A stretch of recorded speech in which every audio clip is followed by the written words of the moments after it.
маған пара берем деп, маған бермей басқа біреуге беріп жіберген. Сол адамның арызымен мен түрмеге түстім. Породистый занин дейді ғой, сонда ешкілер алдырдым. Солар тараздан алдырдым. Таңғы 6-да оны сауамыз, сосын 12 сағат өткізіп, кешкі сағат 6-да. Енді ондай сценарий басымда ешқашан болмапты. Сол сәттер мені біраз сындырды. Ол арасымен сұрақ қояды, неге бұл Жаңаөзен көтеріле береді? Неге бұл қайта-қайта еңбек жолдары шыға береді? Еділ ағамыздың өзі кезінде, мысалы сол жүйе, Назарбаев жүйесінің кезінде Ақтау қаласында әкім болды. Мен қателеспесем, Нұр Отан партиясында бір басшылық қызметтерде болды, иә. Ертең сонда Тоқаев кеткеннен кейін біз Тоқаевты да өйстіп жамандаймыз ба? Жамандаған емес, бірақ енді әділеттілік тұрғысынан бұл дұрыс па, бұл осындай пікір? Менің ойымша, менің көзқарасымда маған былай ассоциироваться етеді. Таза емес, сондай болып көрінеді маған.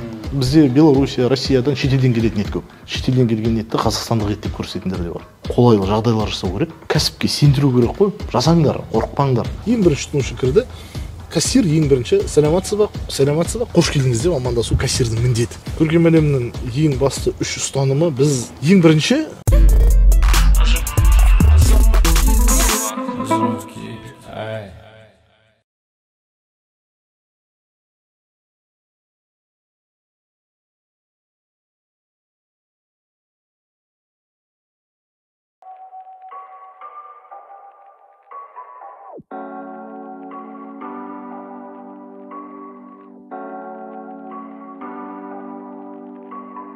Бетіңе күле қараған сай, етегіңе жамау сөз. Бетіңе күле қараған сай, етегіңе жамау сөз. Бетіңе күле қараған сай, етегіңе жамау сөз. Бетіңе күле қараған сай. Шалғын адаймын көңілім кең, айналамда менің кілең қазекең. Шақшиш тойыңа жеті теңгең, сәлем береді маған даже сенің жеңгең. Көп жаса. Бетіңе күле қараған сай, етегіңе жамау сөз. Бетіңе күле қараған сай, етегіңе жамау сөз. Бетіңе күле қараған сай, етегіңе жамау сөз. Бетіңе күле қараған сай, етегіңе жамау сөз.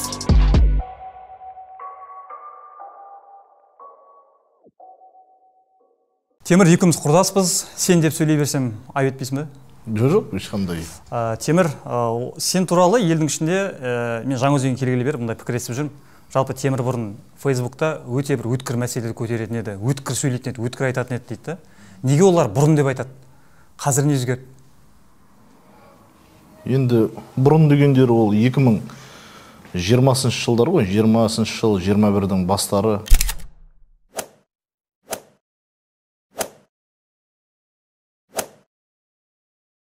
Сол бұрын қол бос болды, кәсіппен айналысқан жоқпын. Сол кезде қол бос болғасын енді әртүрлі мәселелерді қарап, зерделеп, бір ой пікір қалыптастыратындай бір мүмкіндік болды. Қазір шындыққа келгенде оған уақыт жоқ сәл. Қол тимейді. Қазір Көркем әлем деген компанияны аштық Жаңаөзен қаласында. Енді ары қарай айта кетерміз немен айналысатын бұл мекеменің. Сол қазір бар бос уақыт, күш, бәрі жігер сол компанияға салынып отыр. Сол себепті басқа себеп көріп тұрған жоқпын. Кейде бұрынғы күндерді еске алып, соған бас бұрып, бұрынғыдай істегім келеді, бірақ қол тимейді. Жаңа қарағанда не зат пайдалы, қайсы пайдалы деп қарағанда, ол істер приоритетке түспейді. Сосын сол себепті. Темір, мына біз айып етпесең, біз мына Көркем әлем, яғни ет комбинаты дейміз, ет дүкендеріне сол тақырыпқа бармастан бұрын біз сенің өткен өміріңнің кейбір сәттеріне тоқталып өтсек деймін. Енді қазір ол Көркем әлем танымал Жаңаөзенде. Оның жаңағы алтын сандығында үлкен бюджеті бар. Жаңағы 200-ге жуық қызметкердің жалақысы уақытылы түсіп тұр. Астында су жаңа көлік, кәсіби картында бірнеше нөлі бар сандар. Яғни сен қазір толыққанды бір кәсіпкерсің ғой. Енді айтайын дегенім, осыдан бірнеше жыл бұрын сенің басыңа бір сынақтар келді үлкен. Ашығын айта берейік, пара алу айыбымен істі болдың, қателеспесем, иә? Менің білуімше, сенің үстіңнен арыз жазған азамат кейін өкініп, мына құқық қорғау орган қызметкерлер тарапынан қысым болғанын айтып, өз-өзіне қол жұмсады және соның бәрін хатқа жазып кеткен. Яғни сен сол хаттың себебімен қайта бостандыққа шықтың. Бұл солай болды ма? Енді бұл жерде жаңа қылмыстық істің детальдарына келетін болсақ, сәл басқаша. Бұл жерде жаңағы басты арызданушы ол басқа адам.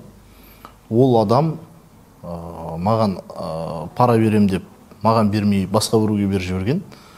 Сол ортадағы адам ол да арызданушы болып танылған іс бойынша. Ана адам маған айтары жоқ. Основной заявитель дейді ғой, арызданушы. Оның маған айтары жоқ, себебі ортада ешқандай дәлелдейтін бір ортамызда алыс беріс жоқ. Ол ортадағы бір адамға берген, ол ортадағы бір адам маған бере алмай қалған, бірақ бердім деп сөйтіп арызданған. Содан сол арыздың ортада қайтыс болған адам деп отырмыз ғой.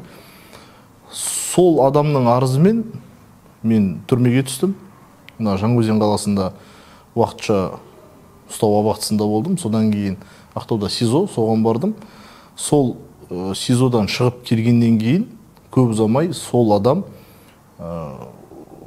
1963 жылы туылған Толыбай деген кісі, тие берсін, иманды болсын.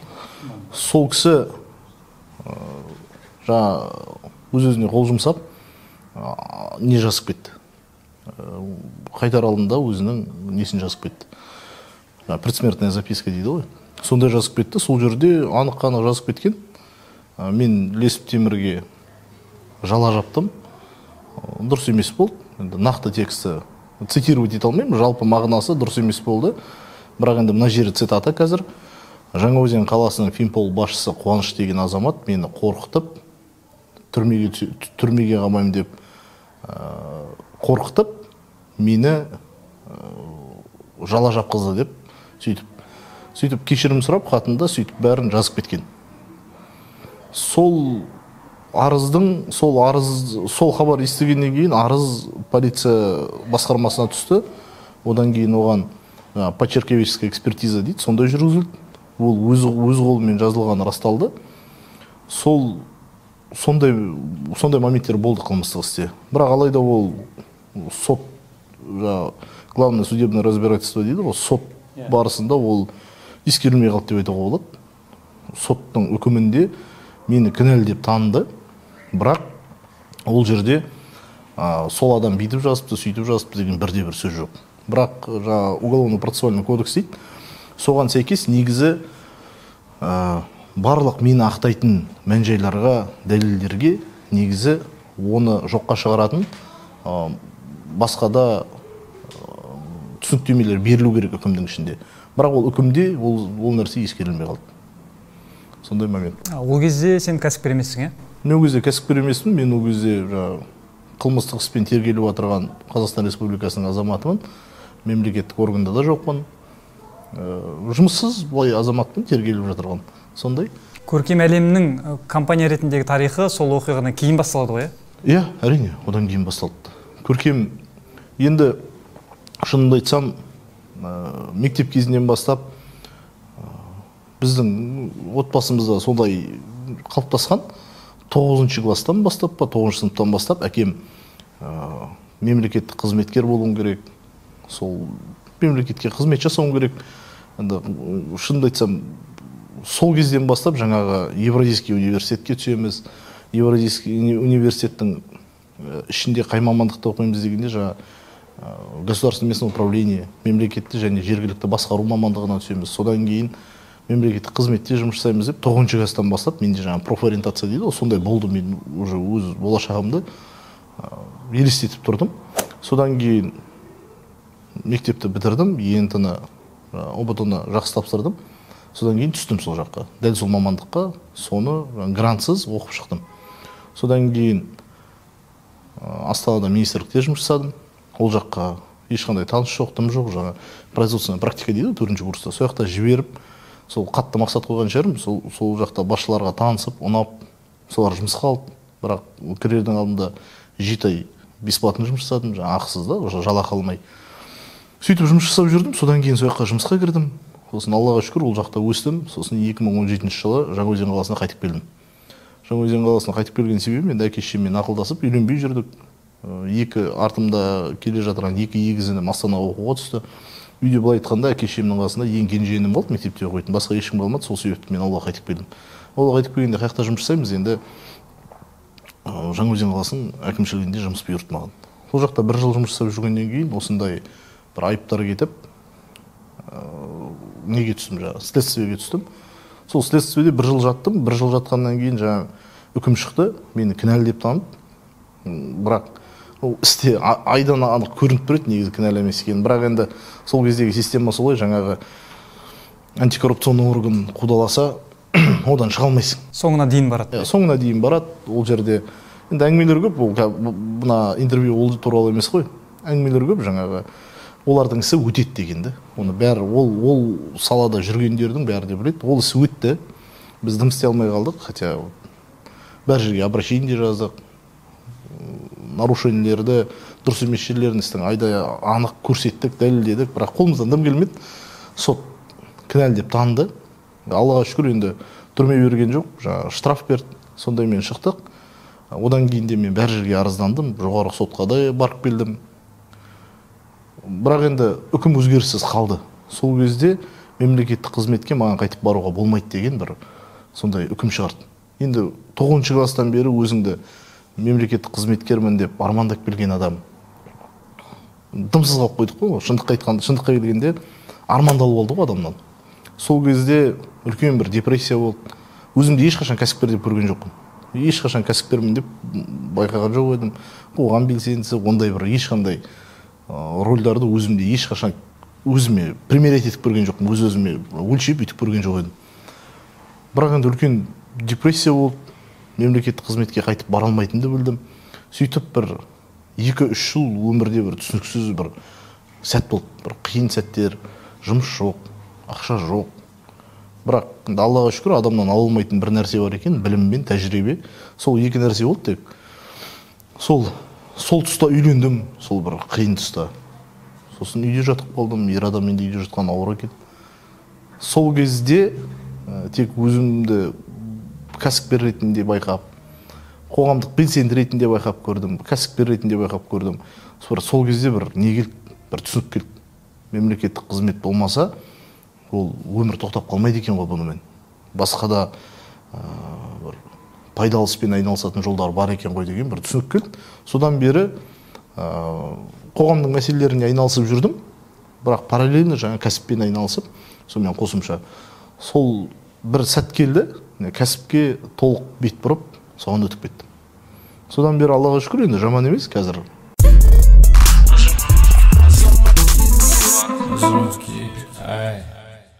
Демеке, біз қазір сіздің үйдің ауласындамыз. Мына жерде бізде қора тұр. Сіз көркем әлемге дейін ешкі бақтыңыз, сүт саттыңыз, солай ма? Иә, 2020 жылы пандемияның алдында, пандемия болады ешкім білген жоқ қой. Сол кезде ауыл шаруашылық мәселесін былай қолыммен көрейінші. Сірә боспын ғой, жұмыс жоқ ол заманда, айтқанымдай. Сол кезде породистый занен дейді ғой, сондай ешкілер алдырдым. Сүтті жақсы беретін. Солар Тараздан алдырдым. Тараздан алдырып, осы жерде осы қорада бақтым. 13 ешкі болды. 13 ешкі, 11 лақ. Бәрі аналық ұрғашы. Осы жерде бақтым соларды. Сосын жаңағы аппарат бар. Солардың сүтін сауып, сүт сатып көрдім сол кезде. Сүт енді көп болды. Оны үйден келіп алып кетеді. Үйден келіп алып кететіндер болды. Оның өзінде жетпегесін даже біреулерінен творог жасап көрдік. Түрлі зат жасадық. Базарға алып барып та саттық. Сол кезде бір сүтпен сәл-сәл айналысып көрген кезім бар, ешкінің сүтімен. Бірақ ол тек экспериментальный жұмыс қой. Параллельно мына жақта оған қосымша қойлар ұстадым. Оларды бордақылап көрдім. Өзімнің жем жасайтын аппаратым болды.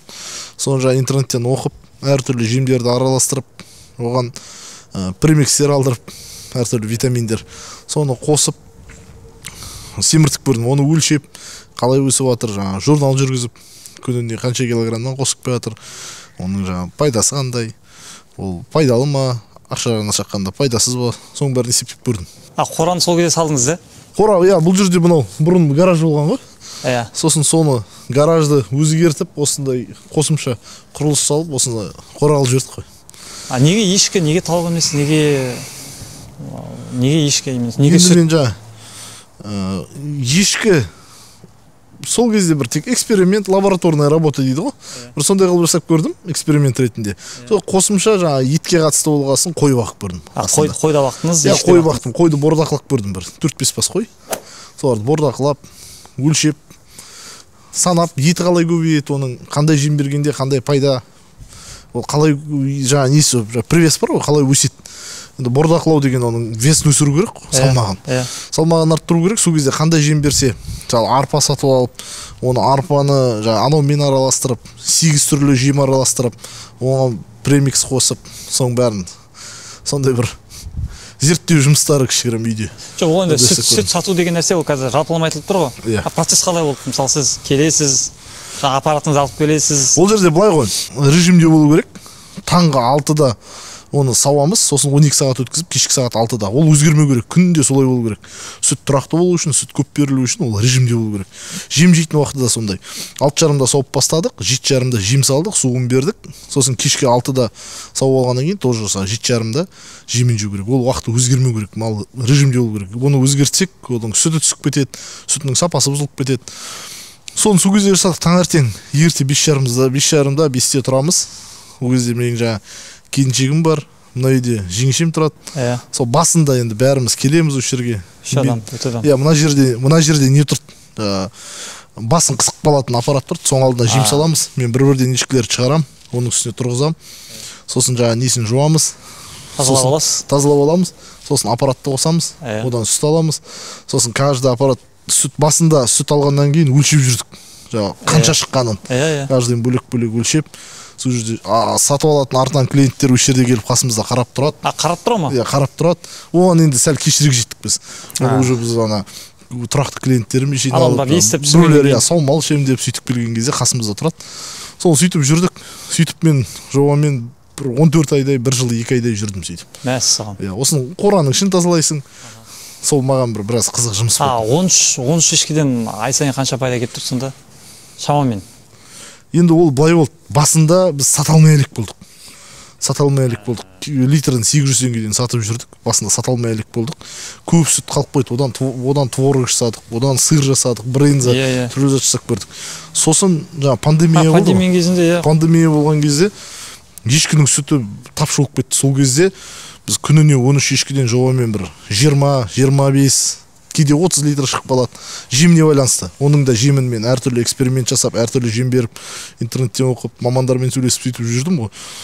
Сол мен алған кезінде сол 13 ешкіден жобамен бір 18 литрде алып жүрдім, 15-18. Күніне? Иә, бір күнде. Бір күнде? Иә, сосын оны 25-26-ға дейін арттырдық. Жемдерін өзгертіп, режим алып келіп.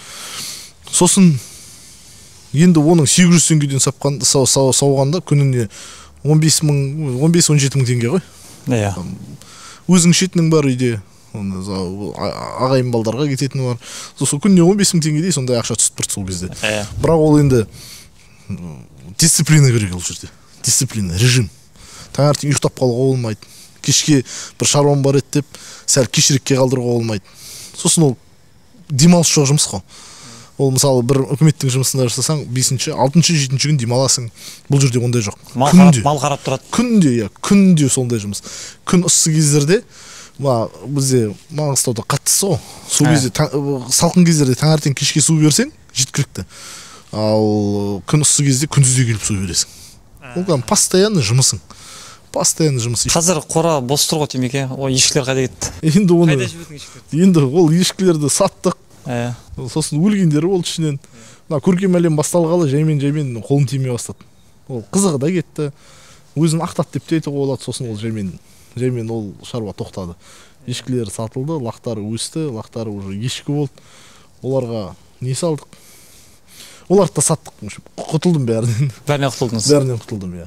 Бұл енді ол тек зерттеу жұмысы болды ғой. Зерттеу аяқталды.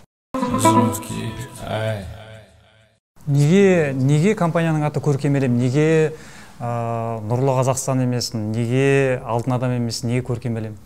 Ол жерде былай болды. Енді мен шынымды айтсам, жаңағы 2 жыл ма, 3 жыл ма үйде жатып қалдым ғой. Жұмыссыз, дымсыз да. 2 жыл аз болады, 3 жыл десем көп болады. Сол 2 мен 3 жылдың ортасында. Бір 2 жыл 8 ай болар. Сол кезде түрлі жерге жұмысқа кіруге тырыстым. Түрлі жерге. Хейтхантерден түрлі жұмыс іздедім. Анаумен де айналысқым келді, мынаумен де. Мына Жаңаөзен қаласында Симсер бар ғой. Сол жаққа үйде жатпау үшін охранник болуға да тырысып не жаздым жаңа. Өзімнің резюмемді бердім. ол жерге де жаңағы сотталмаған туралы анықтама дейді. Ол жерге де алмай қойды. Семсерге охранникта болып жұмысқа кіре алмадым ғой. Сол кезде, сол сәттерде енді оны бір күнде келмейді ол түсінік. Жаймен түсіндім, маған бәр жаққа жол жабық. Еш жерге бұрын қасымда жүрген жолдас балдарым бар, кәсіппен айналысқан, басқамен айналысқан, уже солардың қол астына жұмысқа кіру деген вопростар туып бастады. Бірақ енді ондай сценарий басымда ешқашан болмапты. Сол сәттер мені біраз сындырды. Сол сәттерде біраз депрессия болды, қиын болды. Сол кезде түсіндім, болды, тек кәсіпке бара аламын екен. Ақша тапқым келсе. Сол кезде ең бірінші рет өзімнің атыма мекеме тіркедім.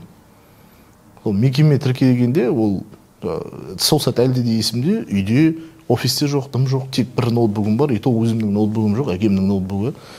Соңға барып ЭЦП шығардым. ЭЦП-ны алып келіп, компьютерге кірдім, егов. Бизнесті тіркеу, сол кезде атын сұрады. Атауы қалай болды депті, қалай болады деп. Сол кезде компьютерден тұрып кетіп ойланып жүрдім кішкене.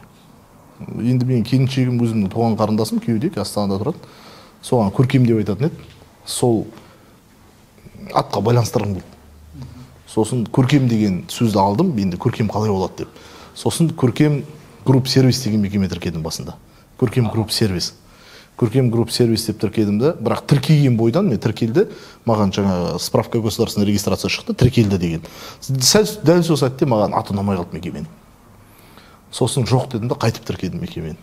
Соның бәрі бір сағаттың ішінде болған нәрсе. Әлі ештеңесі жоқ, тек атымен... Атау, бірақ көркем групп сервис деген мекеме маған атымен бірден ұнамай қалды. Сосын ойланып отырдым да, көркем әлем. Көркем әлем. Әлемді көркейтетін мекеме. Сондай бір ырымдап, қайтып дәл сол бір сағаттың ішінде көркем групп сервис болмайды деп, оны дым істемей қойып қойдым. Справка регистрация шықты, осы күнге дейін бар. Көркем әлем деп тіркедім. Ол, қателеспесем, 2020 жылдың 23 қыркүйегі болу керек. Сол кезде тіркедім, көркем әлем деп.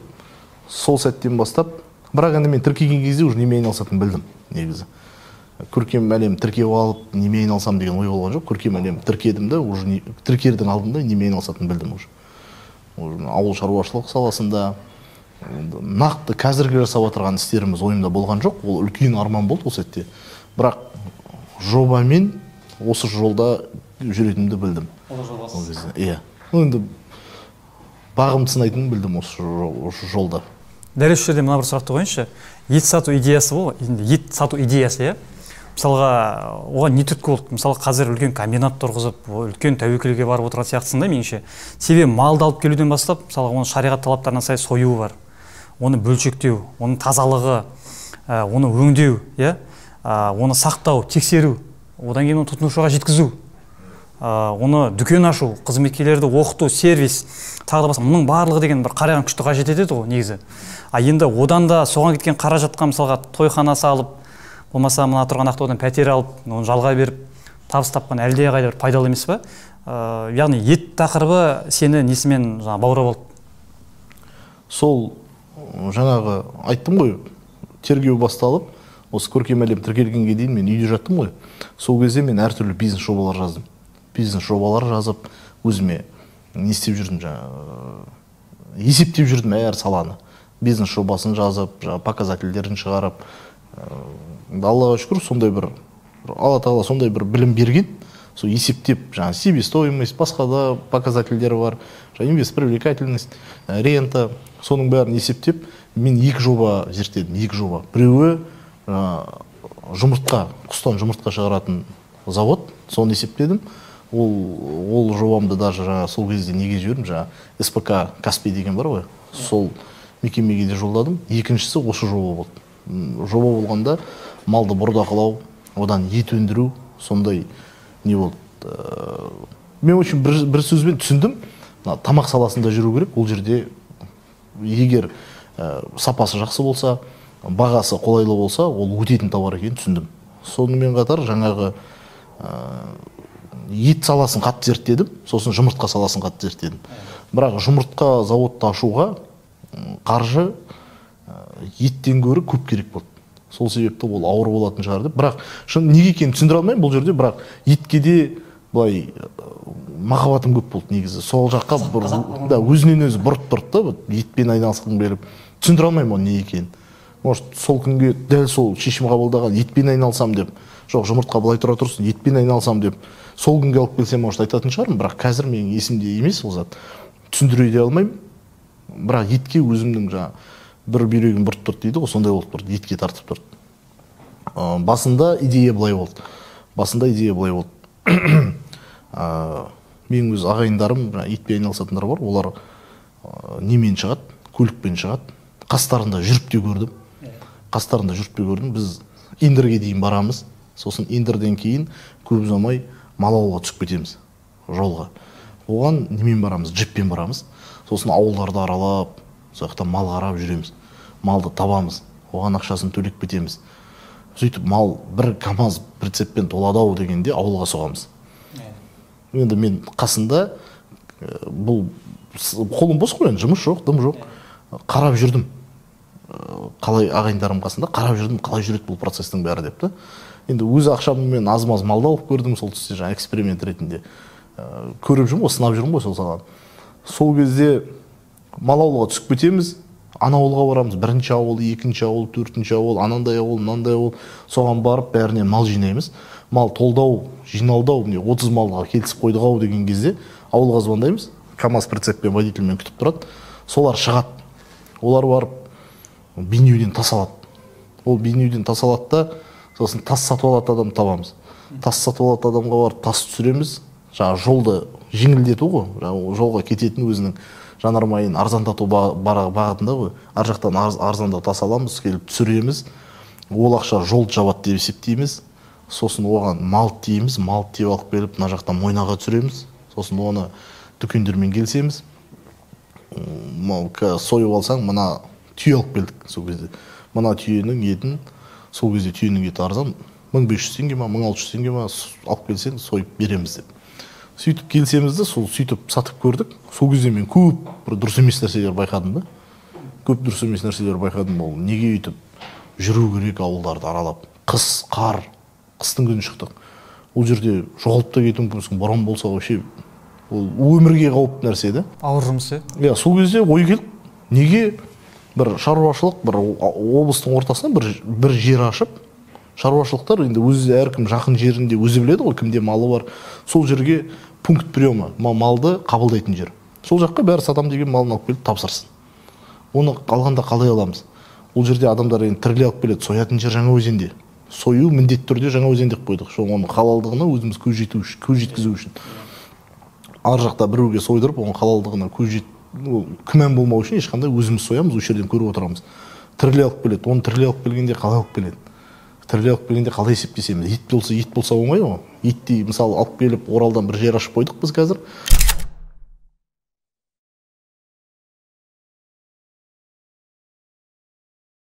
Сол жерге алып келіп тапсырып, сол жерден сойып алып, етін 2000 теңгеден сатып алақ десек, ол оңай. Ал тірілей болғанда қалай болады? Ол қанша ет шығады ертең, қанша ат-қот шығады? Соны зерттедік. Қазір енді сөйтіп зерттеу арқылы, есептеу арқылы осы қазіргі бағытқа келдік. Ет саласын солай келдіңіз. Ет саласын солай келдім. Жұмыртқа да пайдалы ғой бірақ. Жұмыртқа да пайдалы. Қазір енді қалай екенін білмеймін. Мен зерттеген кезде үкіметтің тарапынан бір шығарған жұмыртқаға 5 теңге субсидия болды. Қазір естуім бойынша сол субсидияны алып тастапты. Себебі Қазақстан жұмыртқамен өзін толық қамтамасыз ететін болған. Енді үкімет өзінің миссиясын орындады, өзінің қалауына жетті. Қазақстан өзін енді статистика туралы қазір оны біреу көріп алып, Темір, сен неге дұрыс емес айтып отырсың деп. Жалпылама статистика бойынша Қазақстан өзін жұмыртқамен жауып тұр.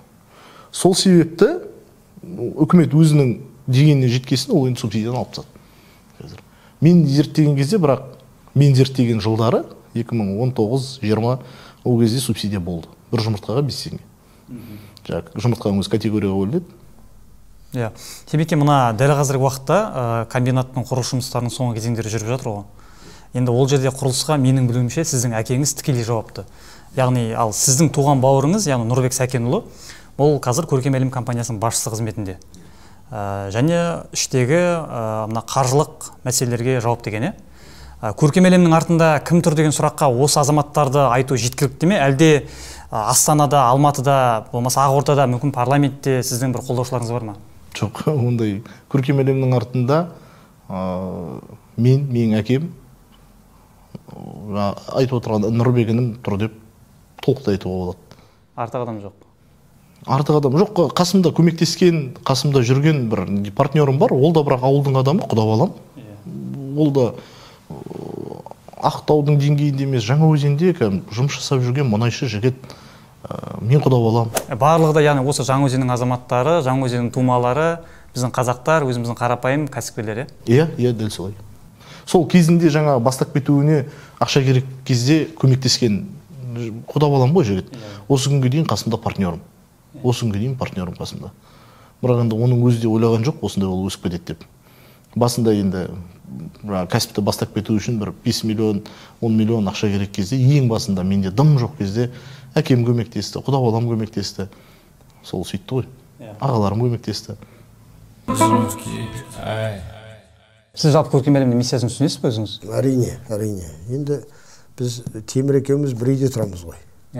Біз жұмыстағы уақыттағы мәселе, жұмыстағында естіп атамыз бір-бірімізден. Үйде де осы мәселенің талқылауы жеткілікті бізге. Күнде кешке? Күнде кешке. Кейде айтып қоямыз, осы теманы қоя тұрайық, бір ағайынның тірліктің шаруасын айтайық деп. Бірақ өзің байқамай қаласың, айналып келіп сол жұмыстың шаруасын айтып кетіп атамыз кейде.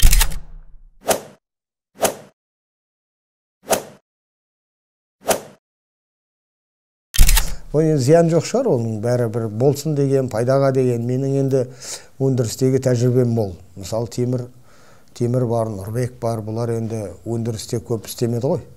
Бұлар бір кабинеттің айналасында сондай отырған жігіттер. Мен көбінде өндірісте жүрдім. Сондықтан біз ойлаймын, балаларым болса да 30-ың үстіне кетті. Кезінде 30-дағы жігіттер тарихта аттар қалған, мысалы талай біздің қазақтың ұлдары бар ғой. Сол сияқты бұлар 30-ың үстіне кетті. Бұлар маған бала болғанмен біраз жерде біраз шаруаны бітіретіндей жасқа келді ғой. Сондықтан мен ойлаймын, бір-бірімізді біз толықтырып отыра аламыз деп. Бұлар заң жағынан тез қабылдап біледі, соны тез талқылап, соған жаңа комментарий дейді ғой. Мысалы, әр заңды түсінмейтін жерлері болса, соған бөлек хат жазып, сол жаңа заңды жазған органды тауып, соны әсіресе сол заңды жазған бөлім адамды тауып, соларменен соның трактовкілерін сөйлесіп шешу жағынан, енді ол жағынан мен оларға жете аламын деп айтпаймын. Бірақ өндірістегі менің істеп жүргенімде өзімде мақтанып қоямын кейде, ой сендер оны істей алмайсыңдар деп. Өзім бір келістіріп шаруа істеп жатқандай көрінемін мен бұл жерде. Сіз өзіңіз осы Жаңаөзенде туып өстіңіз ғой? Осы жергілікті, осы жердің адамдарысыз ғой? Біз енді әкеміз спорттікі, шешеміз мына Ақшқор Телмін дейді, Сайын ауыл дейді, сол жердікі. Мен өзім сол 68 жылы мен Ақтау қаласында тудым. Содан мына әкелеріміз енді совхоз, колхоз дейді о кезде. Содан мына Сенек деген жерге 69 жылы көшіп келген ғой. Содан 76 жылы әкем мына өндіріске Жаңаөзенге келді, сол Сенектен. Содан бері Жаңаөзендеміз ғой, 76 жылдан бастап.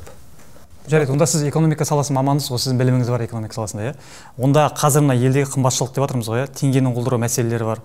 Оның барлығы өзекті. Бірақ жалпы президент бар, үкімет бар, мысалы қазіргі жағдайда бір осындай бір тығырықтан бізде шығатын жол бар ма? Жалпы біз не істеу керекпіз қазір? Мысалға жағдай соншалықты қиын ба? Шынымен де қазір базарда қымбатшылық, дүкенде қымбатшылық дейміз. Қалай болады ары қарай? Ол қымбатшылық деген біріншіден әлемдік инфляция ғой, оның бәрі болып отырғанда. Әлемде бәрі қымбаттап жатыр. И сол кезде ол Қазақстан деген Северная Корея емес, біз әлеммен бір системамыз ғой, бір жүйеміз. Бізден қазір оп-оңай, біз ВТО-ның участнигіміз, бізден оп-оңай бір тауарды алып кетуге болады, қайтып кіргізуге болады. Біреулер айтады, Қазақстаннан шығармай тастауымыз керек деді. Біз бүкіл елге өзіміздің дымдамыз шығармай тастасақ, мысалы өзіміздің елде өндіретін заттар, басқа елдер бізге бермей тастасашы.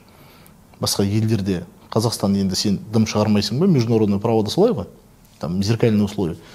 Біз дым шығармасақ, олар дым кіргізбей қойса басқа елдер. Біз ол жағдайды көтере аламыз ба? Енді біз қатты арзан қылып қойсақ, ол басқа елдерге шығып кетеді. Сол себепті ол глобальный экономиканың системасы болсын, ол инфляцияға сәйкес көтеріледі. Бірақ енді оған ол глобальный экономика көтеріледі деп отырып алмай, оған үкімет шаралар қолдану керек. Действительно, бірақ нуждающийся бізде нелер бар ғой, мұқтаж отбасылары да. Мысалы еттің бағасын айтайық. Еттің бағасымен Аллаға шүкір мен етті 3000 теңгеге аламын килограмм. Базарда қазір 2700 теңге деп айтайық. Мен оны 3000 теңгеге көтерсем, мен оны аламын. Аллаға шүкір өзінде өйтіп алатын адамдар көп. Бірақ біреулерге 2700-дің өзі қымбат. Сол үшін ол социальный кошелек деген сияқты болу керек. АСП деген сияқты да. Ол мұқтаждарға үкімет тарапынан пособие беріліп, көмек көрсетілу керек. Бірақ нарықтың бағасын бәріне бірдей сдерживать етуге болмайды, ол дұрыс емес. Мысалы, үкімет алып, еттің бағасы 2500-ден аспасын деп жазып қойған, ол дұрыс емес болады. Бұл кәсіпкерлерге ауыр тие ма? Бұл сол салаға ауыр тиеді. Ол сала инвест привлекательный болмайды. Ол жерге уже бизнес келмейді. Мысалы, мен көркем әлемді бастар алдында еттің бағасы 2500-ден аспасын деген бір заң шығарып қойған кезде, мен комбинат салмас едім. Соответственно, жұмыс орындары ашылмас еді. Дүкендер салмас едік. Көркем әлем болмас еді ол кезде. Ондай заң болса да. Халықтың да жағдайын ескеру керек. Көбі жағдайы жоқ, жұмыссыздар бар. Оларда ет жеу керек. Бірақ оларға ет басқасын алуға АСП берілу керек. Үкіметтен пособие көмек берілу керек. Бәріне бірдей теңестіріп соған, газдың бағасына сәйкес. Мысалы, газдың бағасы енді ауыр үлкен тема ғой. Ол жерде қан төгілді, оны айтпай-ақ қояйық. Мысалы, қазір айтайық, еттің бағасы 3000 теңге болып кетті. Оны қазір үкімет араласып бәріне бірдей 2500 теңге түсіріп тастауға болмайды. Оны 3000, 3500, 5000-нан да алатын адамдар бар. Жағдайы жоқтарды анықтай алатын бір әділ система керек. Қалай анықтаймыз? Ананың жағдайы шынымен жете ме? Қазір сұрасақ, просто опрос жасасақ, бәрі жетпейді, бәріне арзан керек. Но бірақ алатындар бар, алынбайтындар бар. Алынбайтындарды ажыратып, соларға үкімет АСП сияқты жаңа пособие беру, социальный кошелек. Олар өзінің табысы қазір жоқ шығар, или аз шығар, соны үкімет ақша беріп, олардың табысын көтереді, сосын олар етті қымбат бағадан алады. Бірақ нарықтағы тамақтың бағасын регулировать етуге болмайды. Оны бақылау комиссиясына мен шақырдым, мен ол методты қолдамаймын. Дүкендерге барып, еттің бағасын, ананың бағасын түсірің, мынаның бағасын түсірің деп та. Кәсіп болып жасау керек. Ол невидимая рука рынка дейді ғой, өз-өзін реттейді ол.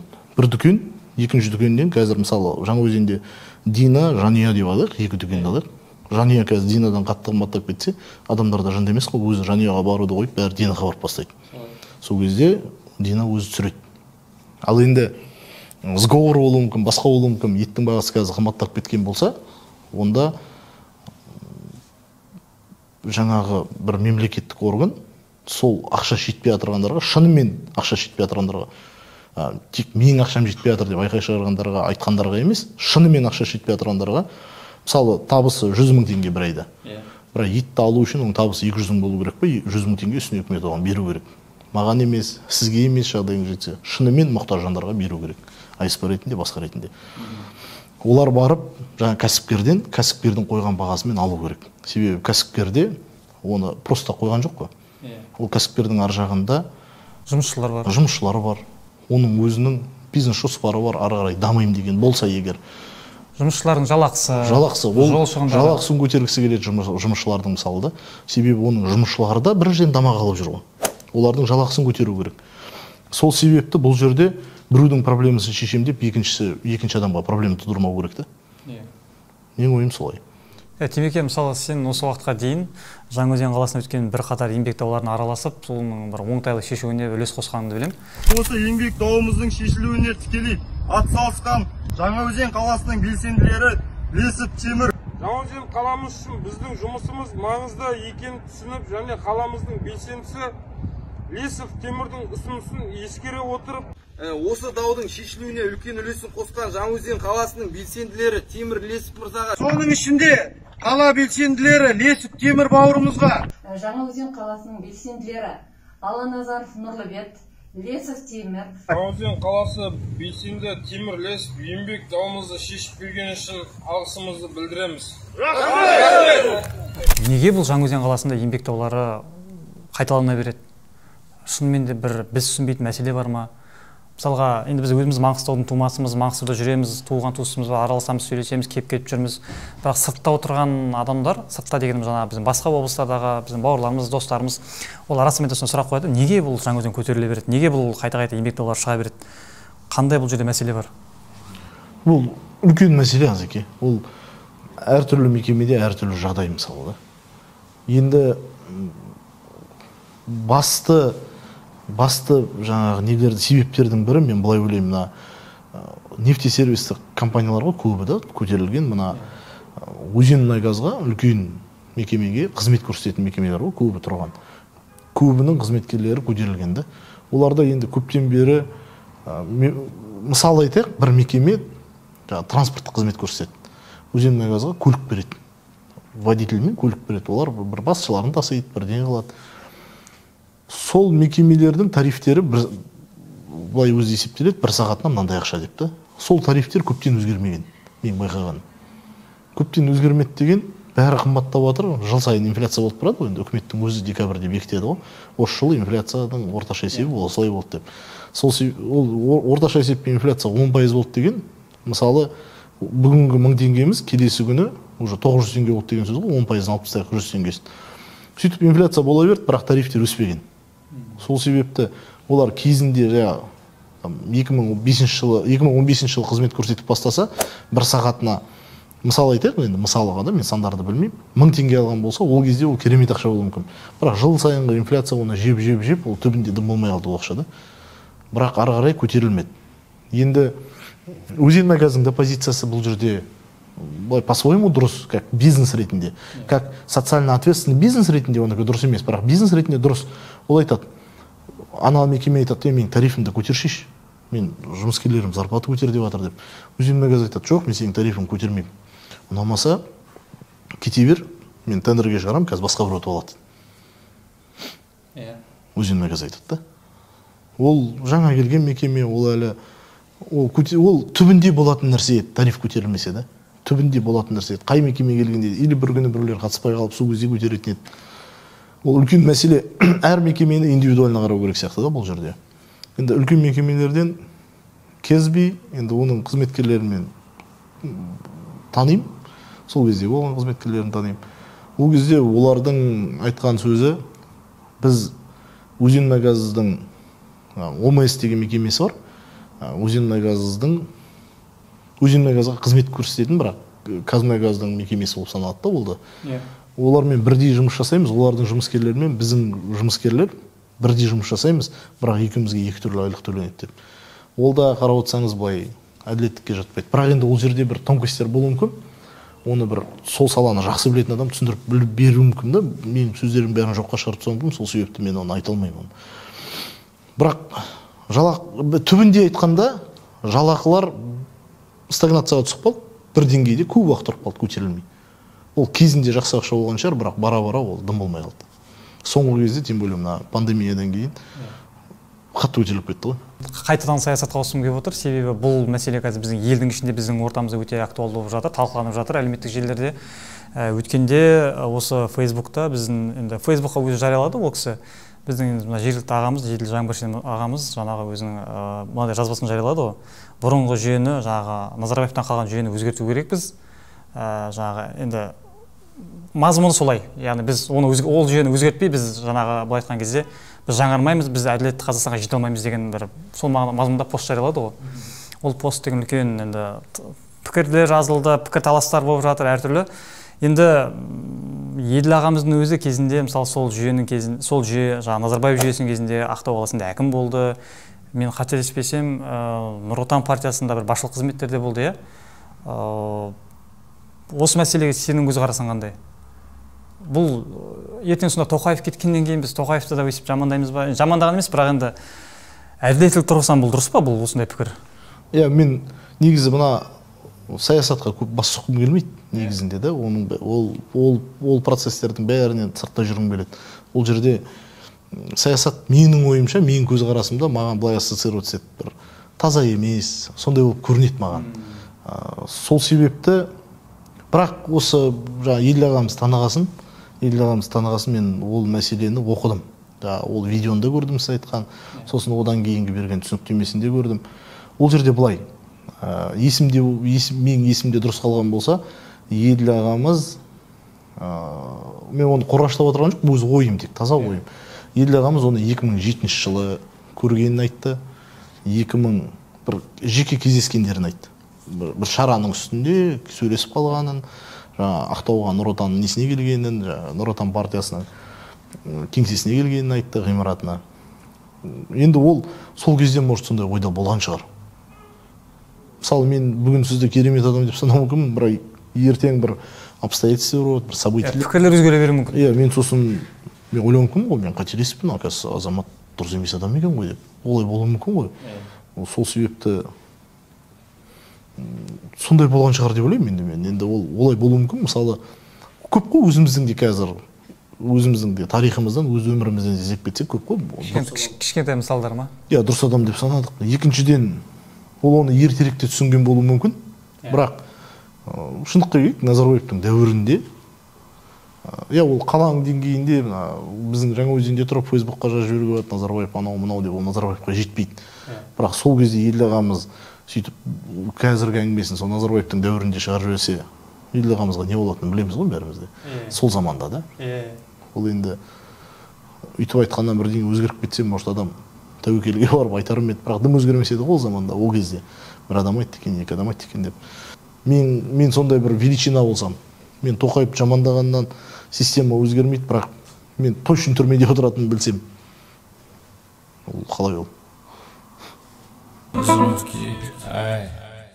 Сол баяғыдай, мысалға жаңалықтарды сол Қазақстан хабардан қарайсыз ба, әлде смартфон деген бар, қазір гаджеттер бар, содан қарап отырасыз ба? Енді бір бүкіл қаралған жаңалықты 100% десек, 80% мынау интернеттен қарайтын болдық қой.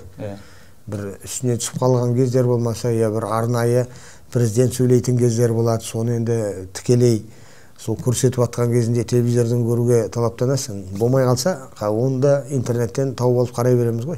Интернет көп мәселені шешіп тұр қазір. Кейде мысалы сол жаңалықтарын көрсетіп жатады да, кейбір біздің министрлер, кейбір сол министрлердің орынбасарлары, кейбір депутаттар мысалға халықты бір масыл деген бір айыптар тағып жатады да, халық бір масылдық бермейді бара жатыр деген сияқты. Сіз соған өзіңіз бір пікіріңіз бар ма?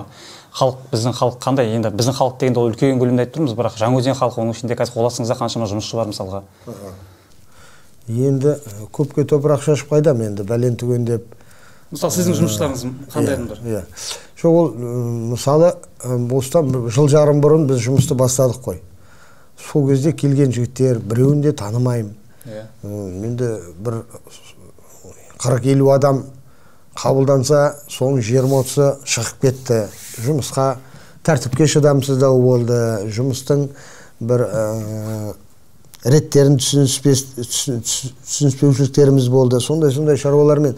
Бірақ сол қалған жігіттер, сол ешқалай соған дейін көрмеген, танымаған адамдарың бол, сырттан келді, кірді әйтеуір.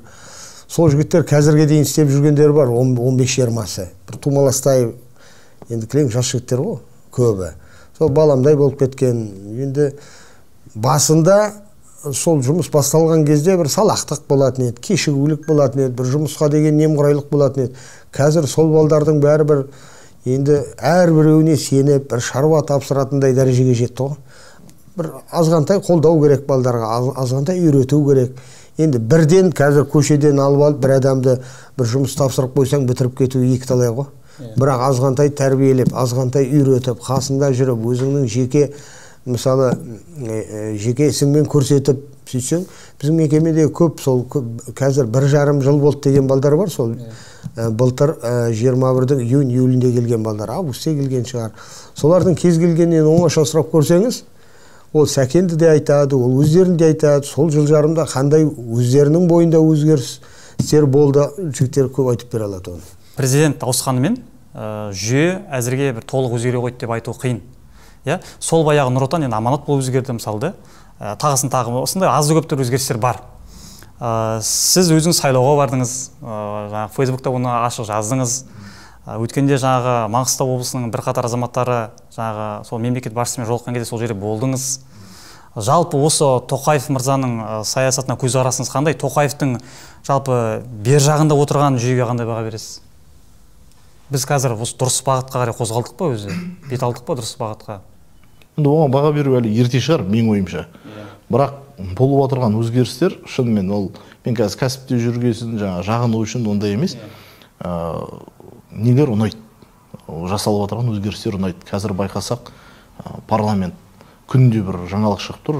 Тот депутат раскритиковал правительство, анаған сын айтты, мынаған сын айтты деп.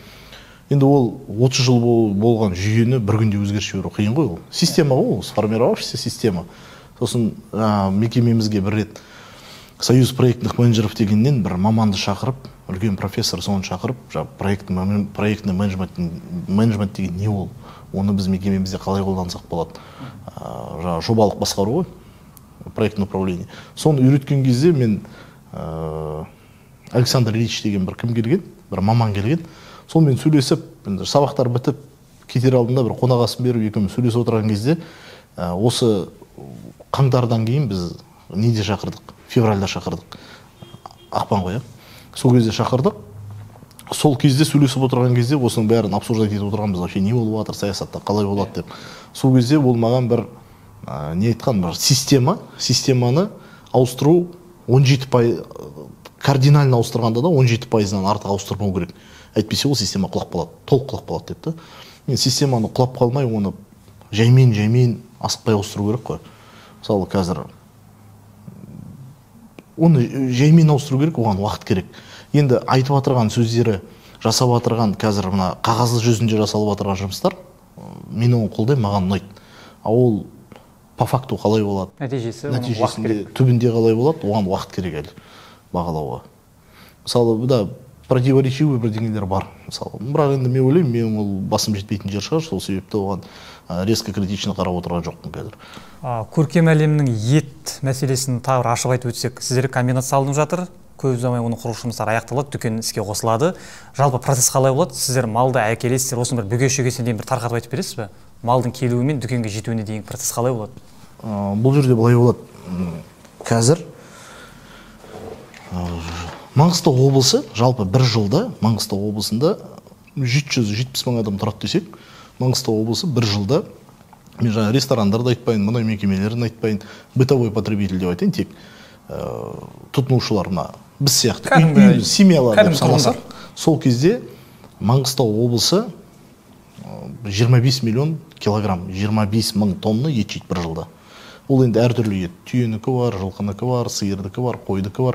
Сол жобамен 25 миллион килограмм болады бір жылда. Оны шаққан кезде ол жобамен 65 пен 75 миллиард ақша етке жұмсалады. Сол есептеп кетсек, бұның енді 70 миллиард ақша, мысалы, ыңғайлы болу үшін айтайық, 70 миллиард ақша Маңғыстау облысының тұрғындары етке жұмсап отыр.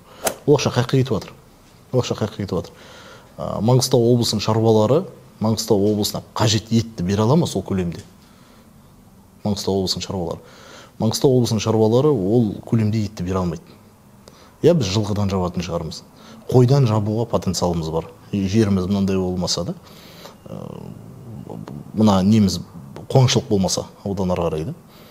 Сосын сол салаға көңілі бөлініп, үкімет тарапынан дамыса, біз жылқыдан жаба аламыз, қойдан жаба аламыз. Но көп желініп отырған еттің бірі сиырдың еті ғой. Маңғыстауда сиыр бағу мүмкін емес. Алдында айтып отырғанымыз. Маңғыстауда сиырды бағу мүмкін емес. Мысалы, Маңғыстау облысында 16 мың аналық сиыр тіркелген. 16 мың аналық сиыр тіркелген. Плюс-минус 500 бас деп айтайық былай. 16 мың аналық сиыр тіркелген, бірақ енді қарасақ, кімде 320 мыңнан астам Батыс Қазақстан облысында. Бір Батыс Қазақстан облысында 320 мың бас. 320 мың бас аналық. 16 мың бас, 320 мың бас. 20 есе. 20 есе.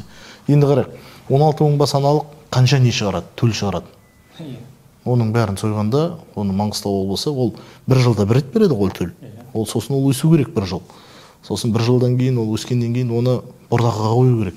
Ол семіріп сөйтіп, 1,5 жылда ол шыққан өнімі, оны Маңғыстау қазіргі тұтынуымен оны бір 5 күнде жеп қою мүмкін. Қалған кездер қақтан келеді. Сол үшін біздің нарықта 70 миллиардтың көп ақшасы Беларусияға кетіп қалып жатыр. Сыртқа шығады. Иә, бізде Белоруссия, Россиядан, шетелден келетін ет көп. Даже мынандай адамдар бар. Шетелден келген етті қазақстандық ет деп көрсететіндер де бар. Ол жасырын емес, ол салада жүргендер оны жақсы біледі. Көп адам түсінбеуі мүмкін, бірақ сол салада жүргендер оны жақсы біледі. Сонда біздің табысымыз, Маңғыстау халқының табысы негізінен жаңағы етке салып жатқан ақшасы бәрі шетелге шығып жатқан қаражат, қаржы. Бәрібір де емес. Енді 70 миллиардтың жобамен 60-65% көп бөлігі шетелге шығып кетіп жатыр. Көп бөлігі, иә. Сосын басқа ақшалар басқа өңірлерге кетіп жатыр. Маңғыстау облысына тиесілі сол 70 миллиардтың бір жылда 2 әрі кетсе 3-ге жетпейді ол қалып отырғанды. Біздің шаруашылықтар ол ақшаны көп көріп отырған жоқ. Пайдасы тиіп отырған жоқ біздің шаруашылықтарға да. Себебі басқа жақтан сырттан келеді, басқа мемлекеттен. Маңғыстаудың сыртынан басқа өңірлерден келеді Қазақстанның. Ол енді қатты не емес, ондай обидно емес. Шетелге кетіп отырған обидно. Қазақстанның басқа өңірлеріне кетіп отырған қатты обидно емес. Енді бәрі өз қазағымыз ғой. Бірақ енді оның бәрі Маңғыстауда қалса, ол нұр үстіне нұр болар еді ғой. Біздің шаруалар деген мал ұстап отырған өзіміздің азаматтар ғой. Біздің шаруалар. Мысалы енді бір март айында біз точный сан бар менде. Әр жерде соны примерге келтіріп жүрмін. Март айында ЕАС базаға сәйкес Маңғыстау облысында 12 мыңға жуық, Маңғыстау облысының 9 мал сою нысанынан 12 мыңға жуық қой сойылыпты. Қой сойылыпты. Соның тек қана 386 басы біздің Маңғыстаудың шаруаларынан келген екен. Енді бұл ресми статистика бойынша. Одан көп болуы мүмкін, бізде сырғаланбаған мал көп, басқа болды. Бірақ енді соның өзінде 12 мыңы толық Маңғыстаудан шығып тұрған жоқ. 386 бас Маңғыстаудың шаруаларынан келген, 5800 бас Оралдан келген, Ақтөбеден келгендері бар, Атыраудан келгені бар. Көрдіңіз ғой, енді 12 мың бас қой сойылса, 12 мың бас қой сатылды ғой. Енді оны орташа есеппен 50 мыңға көбейткенде де жоқ деген, 50 мыңға енді ондай қазір қой жоқ. Соған көбейткеннің өзінде де ол қанша ақша? 600 миллион ақша ма? Соның бары оғаны 386 жаңа 400 қыла қойын, 400-ді 50-ге көбейте қойын, 50 мыңға, ол 20 миллион. 600 миллионның 20 миллион тек қана Маңғыстаудың шаруаларына тиді. Одан кейін енді қалай дамиды өмір? Қалай дамиды? Сиыр етіне келгенде, сиыр етінің көбі шетелден келеді. Қазақстанның ақша шетелге кетіп қалып жатыр. Қазақстан ет жейді, ақша төлейді оған, ол ақша ақшаның басым көпшілігі шетелге кетіп. Біздің кәсіпкерлігі түспейді, шетелге кетеді. Біздің ақшамызға шетелдік шаруашылық дамып жатыр. Байып жатыр. Солай ғой. Солай болып тұр. Енді біздің жасаған себебіміз, біз нарықты өзгерткіміз келеді. Нарықтағы қазіргі структураны өзгерткіміз келеді. Мысалы, Батыс Қазақстан облысының фермерлерін айтайық. Олар малын бағып, шаруасын шаруалап, сөйтіп жүреді. Үкіметтен субсидиясын алып, малын бағып, егіп, селекционный жұмыстарымен айналысып, жаңағы жақсы бұға іздеп, соны салып, жақсы айғыр іздеп, соны үйірге салып, жақсы төлдерін күшейтуге, техника алып. Сөйтіп техника алып, сөйтіп жұмыстанады. Шөп өсіруге, жемін, азығын дайындауға. Оларда қалай сатам, қайыққа жіберем. Мәселе бар, қалай қымбат сатсам екен деген ой бар. Бірақ жалпы сатылудан вообще проблема жоқ оларда да. Оларда кублей бар, басқа да мясокомбинаттар бар. Соларға алып барып тапсырады. Келісіп қояды, мен 40 бас. Келісетін кездер болады, өзінің периодтар болады. Мен 40 бас берем. Ол мясокомбинаттар ана шаруашылықтан 40 бас келетін адам мынандай келеді. Олар біледі, оларды сойғанда мынандай ет шығады. Сосын ет алушылар комбинаттарға келеді. Комбинат бұл жерде оператор. Комбинат өз ақшасына сатып алады олардың малын, біреулермен даже предоплатымен жұмыс жасайды. Ертең сен бір жылдан кейін төліңден 40 бас бересің маған, сиырдан, жылқыдан, мен ақша алдын ала деп бір определенный процентін беріп қояды. Сосын олар қалай сатам, оны қиналмайды, барады да сатып жібереді. Сосын ет алатындар үлкен оптовый покупательдер келеді да, сол жермен контрактта отыра қояды. Ал бізде Маңғыстауда ондай система жұмыс жасамайды. Бізде убойный пункттар біреудің малын сатып алып, сосын оны сойып, одан ет жасап сатпайды. Бізде тек малды сойып беру қызметі көрсетіледі. Қай убойный пунктке барсақ та, мал сою нысанына барсақ та, бәр жерде сондай. Мал алып келетіндер бар, трейдерлер деп айтайық, малды алып келеді, сол мойнаның жаңағы убойный пункттың несіне қояды, қорасына қояды. Сатып алады адамдар. Сосын дүкендер бар.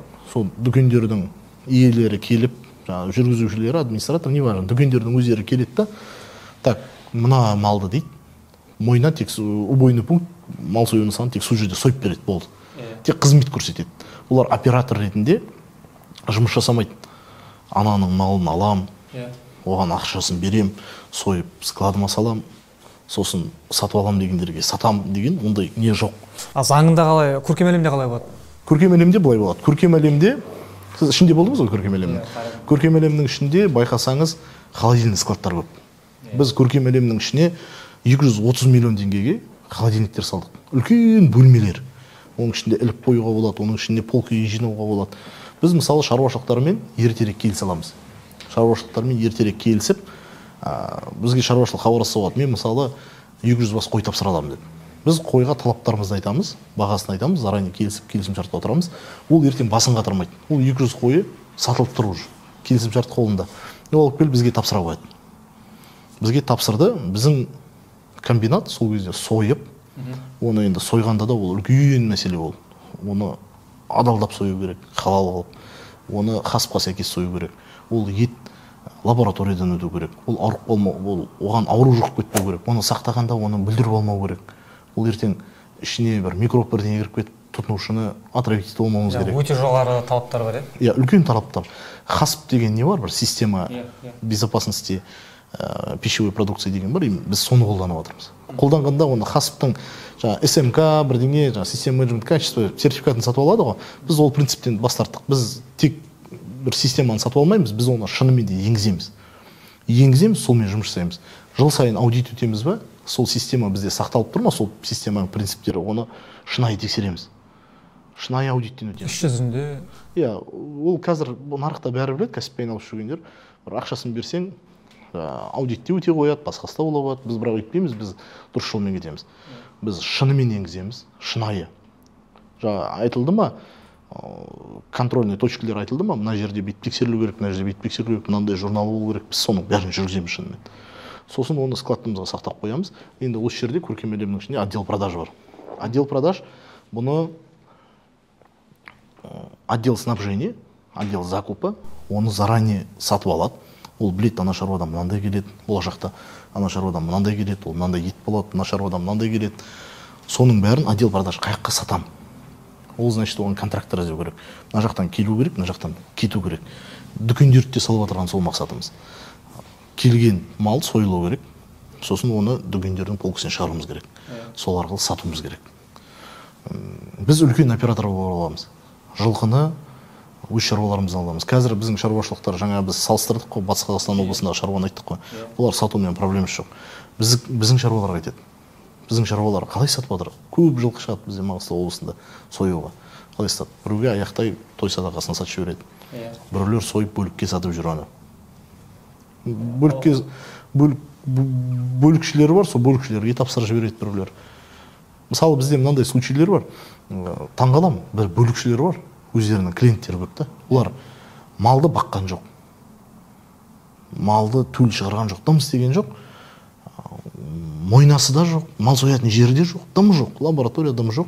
Олардың тек қана бір клиентский базасы бар. Ол жаңа малды өсіріп, шаршаған шаруашылықтан сол бүкіл бейнетін көрген адамнан сатып алады, арзандау. Сосын жаңа мал сою нысанын алып барып сойдырады, сосын өзінің клиенттеріне сатып жібереді. Делдал сияқты ғой?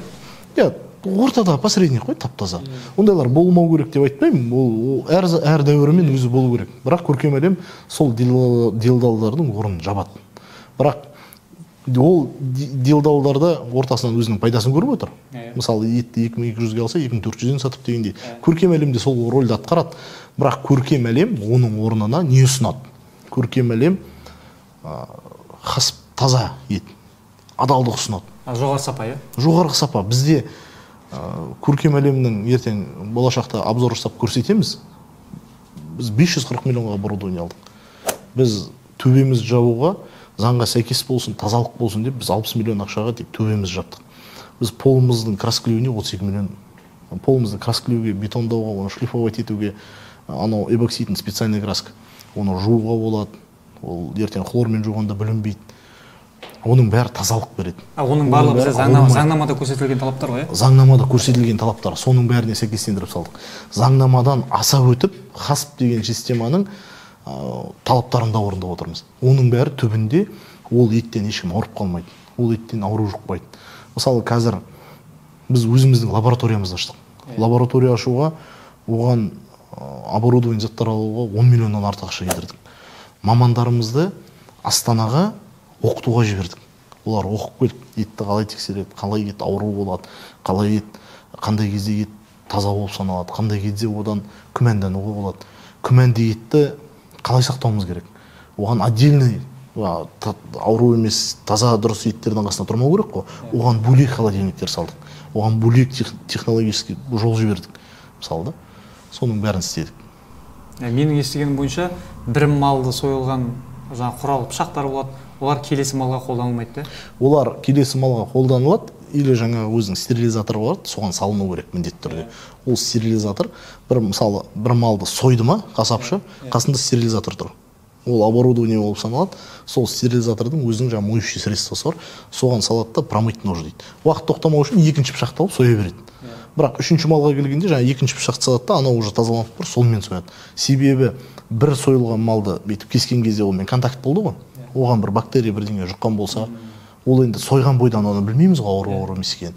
Ол сойылып түбіне барғаннан кейін бірінші мал ет ауру ма, мал ауру болды ма, ауру болмады ма, оны іш құрылысынан біледі. Бауыр үлкейіп кеткен бе, үлкейіп кетпеген бе. Сосын етін лабораторияға алады. Ол кеш процесті, бірақ сол тап мына ауру мал екенін кеш білініп қалды. Енді ол пышақпен біз қарайған мал сойып қойдық қой деп жүрмеу үшін пышақтар ауысып тұрады. Енді оны қасапшы ұмытып кетуі мүмкін. Пышақ ауысты ма деп та. Сол қасапшы ұмытып кетпеу үшін біз анандай оборудование сатып алдық. Егер қазір ол малдың мойнын кескеннен кейін мына пышақты мынаған салмаса, басқа пышақты алмаса, келесі малды союға мүмкіндік жоқ. Оның үстіне оны қарап отыратын камерамен өзінің басшысы бар. То есть оның бәрін протокол, регламент бәрін бекіттік. Ертең оны үйретеміз ашылатын кезде. Оның бәрін сақтаймыз. Сосын енді халалдығын қамтамасыз етуіміз керек. Мысалы, қарайған адамға ертең ет тасып отырып, ет сатып отырып, оның біз адалдығына менен сұраған кезде мен еш күмәнданбай айтуым керек қой, ол адал деп. Сол үшін мен енді оны мысалы бір айға отпуске кетіп қалдым.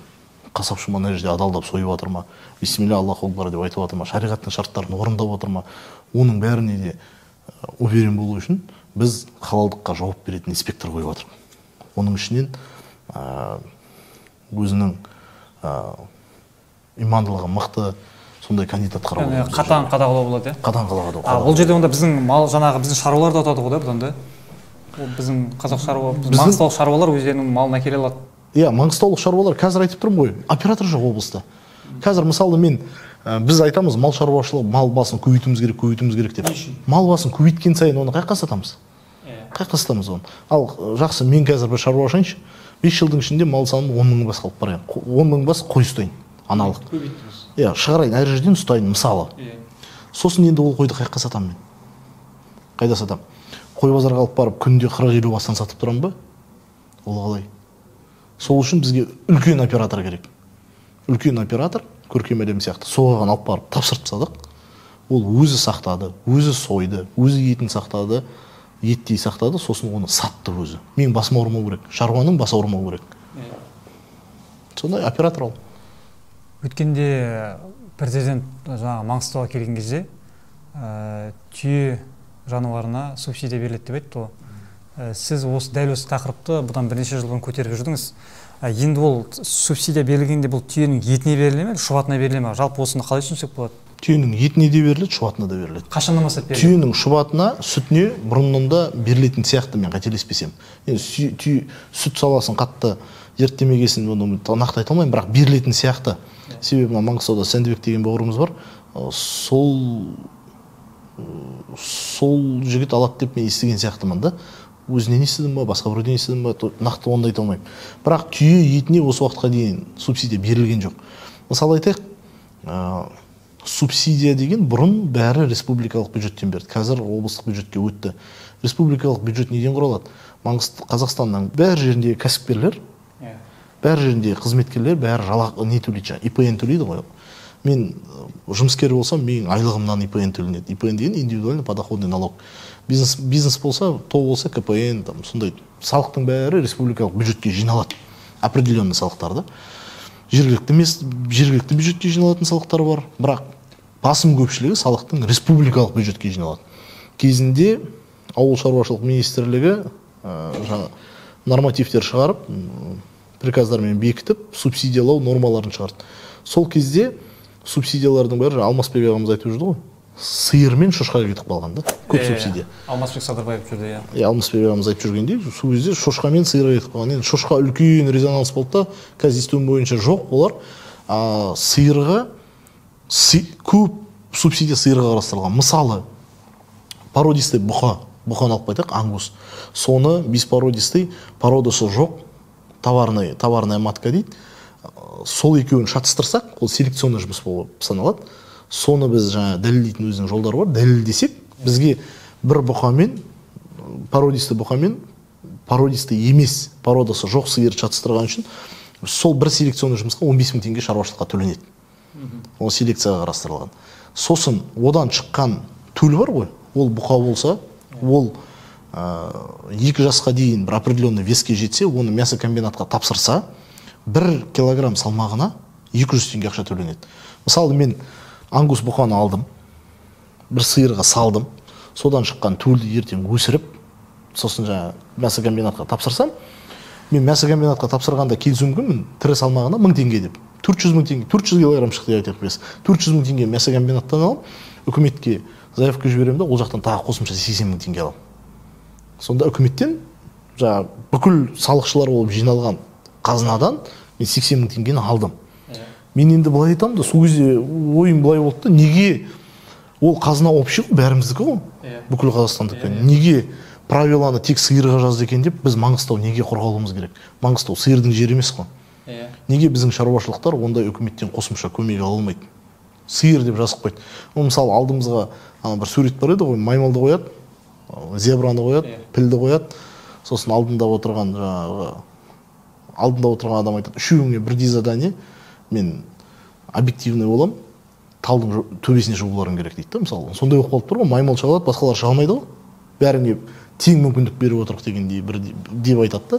Ондай тең мүмкіндік емес қой, Маңғыстауда сиыр бағу мүмкін емес. Сол себепті бізге де ондай мемлекеттің көмегіне біздің шаруашылықтарда да жолы болу керек қой. Әділетті болу керек. Маңғыстауда сиыр бағу мүмкін емес па, значит түйеге қою керек. Соны айтып келдік қой. Түйеге қойың, бізде түйені алайық, түйе мен түйені шатыстырайық, содан шыққан төлді мясокомбинатқа тапсырғанда бізде сондай субсидиялар. Сиыр бағу мүмкін емес па, значит бізге түйеге беріңдер. Біз түйені дамытайық, біз түйеден пайда көрейік деп сөйтіп айттық қой. Жақсы, түсінікті. Темеке, кәсіпкер ретінде жалпы халықтың әлеуметтік жағдайы түзелу үшін кім әрекет ету керек? Билік әрекет ету керек пе, қоғам ба, жоқ әлде кәсіпкерлер ма? Негізі экономикада бұрын профессорларымыз оқытқанда бізді былай оқытатын еді. Үкіметтің функциясы государство плохой менеджер дейді. То есть үкімет ешқандай бизнеспен айналысып керек емес үкіметке. Үкіметтікі задачасы тек создавать благоприятные условия, регламентировать. Тек условия создавать ету. Үкіметтің шаруасы условия создавать ету үшін тең мүмкіндік беру. Олигополия басқа деп жатыр ғой, ондайларды болдырмай, тең мүмкіндік беру бәріне. Сондай заңдар шығару. Тең мүмкіндік беріп, дұрыс субсидиялар, жағдай жасауда тек үкіметтікі. Қадағалау, бір условия создавать ету. Қалғанның бәрін малый средний любой бизнес алып кету керек негізінде де. Енді оған бірақ қарап отырғанда біздің бизнес дайын ба оған? Қанша жыл бойы басқа правиламен ойнап келіп, бір күнде біздің бизнес переформатироваться етіп, басқаша істеп кету мүмкін ба ол? Біз өмір бақи көріп келдік. Мысалы, жасырын емес қой, бұрын мынандай болды, қатты бизнес дамытуға болмайды. Мен шынымды айтайын, көркем әлемді мен дайындатып жүргенде, маған дамыту жоспарын жасап жүргенде, маған да көп адам айтты. Ол болашақта бүйтеді, бүйтеміз, біз сөйтеміз деп жоғары мақсаттар қойып жүрдік қой. Сол кезде айтатын еді, ол біздің Қазақстанда деген рейдерство бар ғой, мекеме қатты дамып кетсе алып кетеді ғой деп. Ол кезде деген арман ғой, мысалы да, сол кезде. Қазірде ондай деңгейге өскен жоқпыз, бірақ сондай түстік болды да. Қазақстанда бұрын сөйтіп қалды. Енді оны естіп қалған, оны көріп қалған бизнестер үлкейте ма, айналса ма онымен. Социально ответственный бизнес дейді. Ол қазір көп кәсіпкер тек пайданы көріп, ақшаны алып, теңгенің нестабильный екенін көріп, оны пайданы алып тек долларға ауыстырып қою. Мысалы да. Қазір теңге по отношению к доллару өспейтіні белгілі болып қалды. Соңғы жылы тек түсіп келе жатыр. Қазір біреуге шығып теңге енді өсет, бір күні долларға қарағанда $1, ертең 250 теңге болады, ешкім сенбейді ғой. Мысалы мен де сенбеймін оған да. Қазіргі тұрысымызда. Сол себепті қазір көп бизнес ол тек пайданы көріп, сол ақшаны шығарып, долларға айналдыру или бір более твердый активке, более твердое сбережениеге, квартира, недвижимость, алтын бола ма, доллар болу ма, соған. Ал негізі ақша жұмыс жасау керек қой. Ақша жұмыс жасау үшін ол устойчивый не керек та? Устойчивый валюта устойчивый болу керек. Мысалы қазір мен ертең $1, мысалы қазір маған ақпарат келсінші, нақты ақпарат.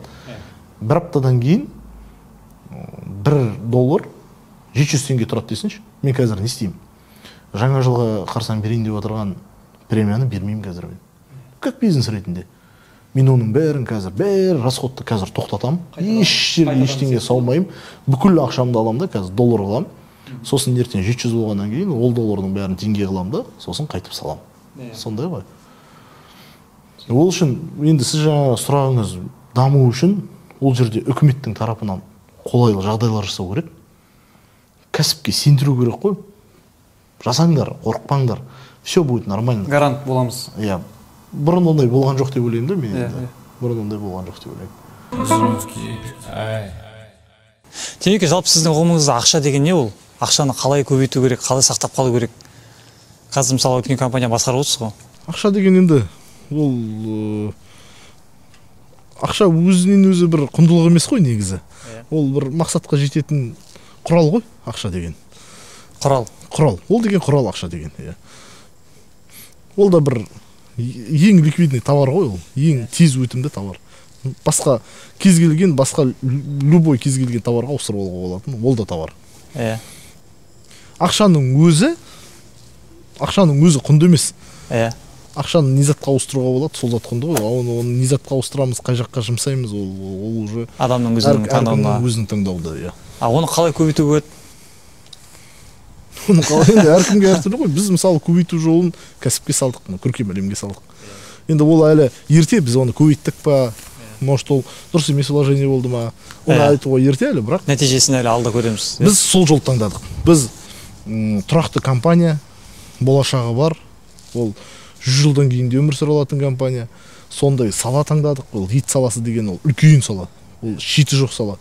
Мысалы қазір біз мал алып келіп, оны переработка, сою, ет дайындау, сосын сату ғой. Одан ары қарай ертең бұл тұрақталғасын, мысалы мал келіп тұр үзілмей. Ол өндіріліп тұр, сойылып тұр, ет жасалып тұр, одан полуфабрикат, консерва бәрі шығып жатыр. Оның реализациясын жолға қойдық. Өзіміздің нарықтағы долямызды алдық. Енді одан кейін кәсіп қалай ойлайды? Енді одан кейін әр кәсіп өзінің пайдасын көбейтуді ойлайды. Өзінің жағдайын жақсартуды ойлайды. Сол кезде біз екінші этап, біз ары қарай кетуіміз керек. Біз міне дүкен желісі тұр, переработкамыз тұр. Енді біз өзіміздің малымыз келіп бастау керек. Өзіміздің малымыз келеді деген не ол? Ол аналықты бағу керек. Ол селекционный жұмыс жүру керек. Одан төл шығу керек. Ол төл аткорм площадке түсу керек. Аткорм площадка деген не ол? Ол үлкен егістік жерлерде. Енді оның бәрі Маңғыстауда істеу мүмкін емес. Маңғыстауда істесең де ол қымбат шығады. Сол себепті ол жақ уже мына север жаққа кету керек, оңтүстік жаққа, солтүстік жаққа. Сол жерде егіс болу керек, егілу керек, мал аткормдар жасалу керек. Сосын ол Маңғыстауға келу керек. Енді біз қазір біреудің малын сатып алып отырмыз ғой. Сол мал өзіміздікі болып бастау керек. Сол кезде көркем әлемнің пайдасы арта береді. Оған айту ерте әлі қазір, себебі оған үлкен инвестициялық вложениелер керек. Көркем әлемнің ондай қазір мұршасы жоқ. Сол себепті мына бірінші этап переработка, сату жүйесін толық құрастыру, нарықта өз долямызды алу, переработканы толыққанды игеру. Содан кейін біз ары қарай кетеміз. Енді ол бағытты қазірден бастап, ертеден бастап зерттеп жүрміз. Әртүрлі ученыйлар жалдадық. Малды семірту қандай жем беру керек. Ғылыми жағынан уже ғылыми жағынан жұмыс жасап жатырмыз. Қандай жем беру керек, ол қанша кормовой единица болу керек, усваиваемость. Ол енді 2000 бас малды, мысалы, бұрда қалан салдық, 2000 бас. Оған техкартасы бойынша определенный жемдер келу керек. Ол енді жемді бүрден сатып алсаң, ол тағы қымбат. Оны өзің егу керек. Оны егу үшін қанша гектар жер керек? Ол қандай жер болу керек? Оның балбонитеті қандай болу керек? Ол зерттеулердің бәрін жасап қойдық. Түсінік болу үшін. Жобамен қанша ақша керек екенін, укрупненный расчеттар бар бізде. Біз енді ол бағытты білеміз, қайыққа қимылдау керек екенін. Осының бәрін қазір бір жолға қойғаннан кейін біз ана бағытқа жаймен өтіп бастаймыз. Жақсы, демек бізден шенеунік емеспіз, депутат емеспіз ғой. Иелігіңде не бар, егер құпия болмаса? Қандай дүние бар иелігіңде? Жылжымайтын мүлік, көлік деген сияқты. Енді бізде менде деп айтуға болмайды. Біз енді былай отбасымыз былай тәрбиеленген. Бізде деп айтуға болмайды. Менде деп айтуға болмайды, бізде деп айту керек. Бізде әке-шемнің пенсионкасынан алған Ақтауда 2 комнаттық пәтер бар. Астанада кезінде өзім жұмыс жасап тұрған кезде сояқта бір үйіміз бар. Өзенде енді осы тұрып отырған үйіміз бар. Көркем әлем бар. Сосын да жақта Орда деген бір кішкентай қонақ үйіміз бар. Болды, осыдан басқа не бар деп айтуға болады. Ақтаудағы үйді жақында алдық. Пенсионка түсті ғой. Әке-шем енді көптен газ саласында жасағасын, қазіргі пұлдар жасады ғой. Сол пенсионкаларын жинап Ақтаудағы үй алдық. Оған дейін Ақтауда ертеректе енді әкемде болған. Одан кейін көп уақыт үй болмады Ақтауда. Сол Ақтаудан үй алып қойдық. Енді себебі көп сапарға барамыз, басқа зат. Ақтауға шаруалармен барамыз. Сол кезде өз үйің болған ыңғайлы ғой, сосын алып қойдық. Астанада енді бұрыннан бар енді. Мен оқыдым, мен қарындасым оқыды оған. 2 інім оқыды. Сол үшін олардың бәрі ояқта тұру үшін енді Астанада үй бұрыннан бар. Демек қазір бізде Қазақстанда көп нәрсе өзгеріп жатыр ғой. Оның ішінде кеше айттық, баға да өзгеріп жатыр мысалы. Еттің бағасы қалай болуы мүмкін? Етке жақын жүрген адам ретінде қалай ойлайсың? Еттің бағасы өсе ме, жоғары осы бағада қала ма? Еттің бағасы жыл сайын өсіп келе жатыр ғой. Өсіп келе жатыр. Ол инфляция болған сайын ол еттің бағасы өседі. Еттің бағасы өседі. Қазақстан қазір өзінің сұранысын, өзінің ішкі нарықтағы сұранысын толықтай жауып тұр. Бірақ алайда кешегі айтқанымыздай, ол біз әлемдік экономикаға біз қатты байланыстамыз ғой. Себебі әлемдік еттің бағасы өскен сайын, ол еттің бағасы бізде де өседі. Енді бірақ еттің бағасын административный путем, әкімшілік жолдармен оны тоқтатуға, оны өсуге бір әртүрлі күштер салып тоқтатуға болмайды. Ол өсу керек еттің бағасы. Қапталдан халықтың да әл-қуаты жағдайы өсу керек. Оның бәрі естественный процесс, ол болу керек. Мысалы қазір жемнің бағасы өсіп жатыр. Бір шаруашылықта айтайықшы, осы Маңғыстауда тұрған бір шаруашылық. Еттің бағасы 2500-ден жоғарыламасын десе, мен онда 1 килограмм тірі салмағында бір жылқыны осы жақтағы шаруашылықтан 800 теңгеге алуым керек, мысалы 900 теңгеге алайын. Ол 400 киловерт деп айтайық. 500 киловерт тірі салмағында 500 киловерт деп айтайық. Енді ондай редко, бірақ ыңғайлы қалу үшін айтайық. 450 мың теңгемен сатып алдым. Оны сою бар, переработка, хранение, тасу бар, ол процестің бәрінде адамдар, жұмысшылар. Ол процестің бәрінде құралдар, тоқ кетіп жатыр, су кетіп жатыр. Соның бәрін есептеп келгенде, мен 2500-ден сату үшін 900 теңгеден алуым керек. Ол түбінде қиналып отырған ана шаруашылық қой. Түбінде қиналып отырған ана шаруашылық. Себебі ол жем алады. Ол айлық береді. Көлігімен жүреді, жанармайы кетіп жатыр. Ол айлық беруі мүмкін. Ол өзінің табысын арттыруы мүмкін. Арттыру керек. Кредиті бар. Кредиті болуы мүмкін, иә. Сол себепті ол еттің бағасы енді жаңағы инфляцияға сәйкес өсіп тұру керек қой. Инфляция 10% болды ма, еттің бағасы да 10%-ға өсіпті. Себебі енді бұл жерде көп зат инфляцияға байланысты. Мысалы, жалпы инфляция 5% болуы мүмкін, бірақ жаңағы стройматериал олар өспей қалған, именно жаңағы малдың азығына келгенде, малға жататын шығындар өсіп кеткен болуы мүмкін, қатты 50%. Өзі еттің бағасы, соответственно, көп өседі. Басқа заттар өспегенмен да. Түсінікті. Ол үлкен цепочка ғой. Сол рисктерді азайту үшін, сол бағаға тұрақтылық болу үшін біз жаңағы цепочканы толық алғымыз келіп тұр ғой. Сату, өндіру, өңдеу, бордақылау, малды бағу деген сияқты, выращивание дейді, сондай. Темеке ана мысал бар ғой, Аяз би дейді ғой, кезінде өзінің жаңағы қандай жағдайда болғанын ұмытып қалмас үшін өзінің жаңағы сарайының несіне, төбесіне өзінің жаңағы шапаны мен тымағын бекітіп қойған дейді ғой. Сол айтқандай, мына жаңағы сүт салған ыдысыңызды мысалы көркем әлемнің болашақтаса көріп қалуымыз мүмкін ба? Мысалға сол көркем әлемнің ішіне кірген кезде сол тұрса, мысалы бір ұрыста да. Бір рет қызық жағдай болған, іс сапарда жүрдім Астанада. Сол кезде келіншегім айтады, складтың ішін тазалап жүрген ғой. Көп кірмейміз, жылда бір 3-4 рет тазалап алады. Сол кезде соны көрген жаңағы доильный аппаратты да. Соны суретке түсіріп ол кісіге салып қойған екен. Соны маған жазады, мен алдында сөйтіп салып қойып едім, біреулер мынаны сатасың ба, 25.000 теңге ма бір деңгейге сатасың ба деп айтты, соны сатып жіберсем рұқсат па дейді да. Соны мен бір қапылып жүрдім да, WhatsApp-пен сообщение жазды ғой. Мен өзің қара деп жазып жібердім, сатқың келсе сата қой деп та. Сосын бір сөйтіп айтуын айтып алдым да, ойланып отырмын, ол деген ол не ғой, ол тарих қой деп та, ол қызық күндер ғой. Келіншегімде де жұмыс жоқ, менде де жұмыс жоқ, табыс көзі сол, екеуміз мына жақтан ешкіні сауып аламыз, ана жақтан барып баклажкілерге құямыз. Сосын екеуміз сол кезде көлік те жоқ, әкемде бір көлік, әкем шаруамен кетіп қалса, екеуміз жаңа пакеттерге салып алып қарайған баклажканы базарға барамыз. Сол базарда ана шұбат сататын дүкендерге, балқаймақ сататын дүкендерге барып, мысалы соны сатып жүреміз. Біз 800 теңгеден сатсақ, дүкендерге 650 теңгеден, 600 теңгеден сатамыз, олар сосын 800 теңгеден сатып алды. Тарих қой оның бәрі. Ол кезде Каспийде жоқ қой. Каспий жаңа басталып отырған кездері ғой. Сосын соны айттым, сосын келіншегіме соқтым, сатып жүрген жоқсың ба әлі деп. Кешке босағасын. Жоқ, сатқан жоқпын. Сосын айттым, ол деген ол тарих қой, ол. Еске алып жүрейік, оны сатпа деп, сондықтан сол тұр. Қойып қойдыңыз. Ол тарих көрген сайын бір жылы қызық кездер. Сол кезде мүмкін қиналған шығармыз. Жұмыс жоқ деп, табыс жоқ. Бірақ қазір еске алсам бір қызық күндер екен. 5 жылдан кейінгі Темір қандай болады, 5 жылдан кейінгі көркем әлем қандай болады? Әлде Астанаға көшіп кетесіз бе? Жоқ, мен Жаңаөзен қаласынан шынымды айтсам кеткім келмейді. Көп болса, енді Ақтауға көшу мүмкін. Енді шынымды айтсам Ақтауға да көшпеуге де болатын еді. Енді көшейін деп жатырған адам сол айттым ғой, пока ондай жоспар жоқ. Бірақ енді ертең балдар мектепке барып бастағасын. Білім сапасы Жаңаөзен қаласында қандай екенін білеміз. Сол тұрғыдан ойлап, мүмкін ондай шешімге келу мүмкін. Бірақ Астанаға көшеді деген ой жоқ. Маған шынымды айтсам Астана салқындығы ұнамайды. 5 жылдан кейін де кәсіпкер болып жүре бересіз, депутаттыққа түспейсіз. Жоқ, саяси амбиция жоқ. Қазіргі таңда саяси амбиция жоқ, бірақ енді кім біледі? Жоқ, менде қазіргі таңда саяси амбиция жоқ деп айтқанда тіпті жоқ, даже чуть-чуть оған қарсы шығарым, ол жолға кетуге.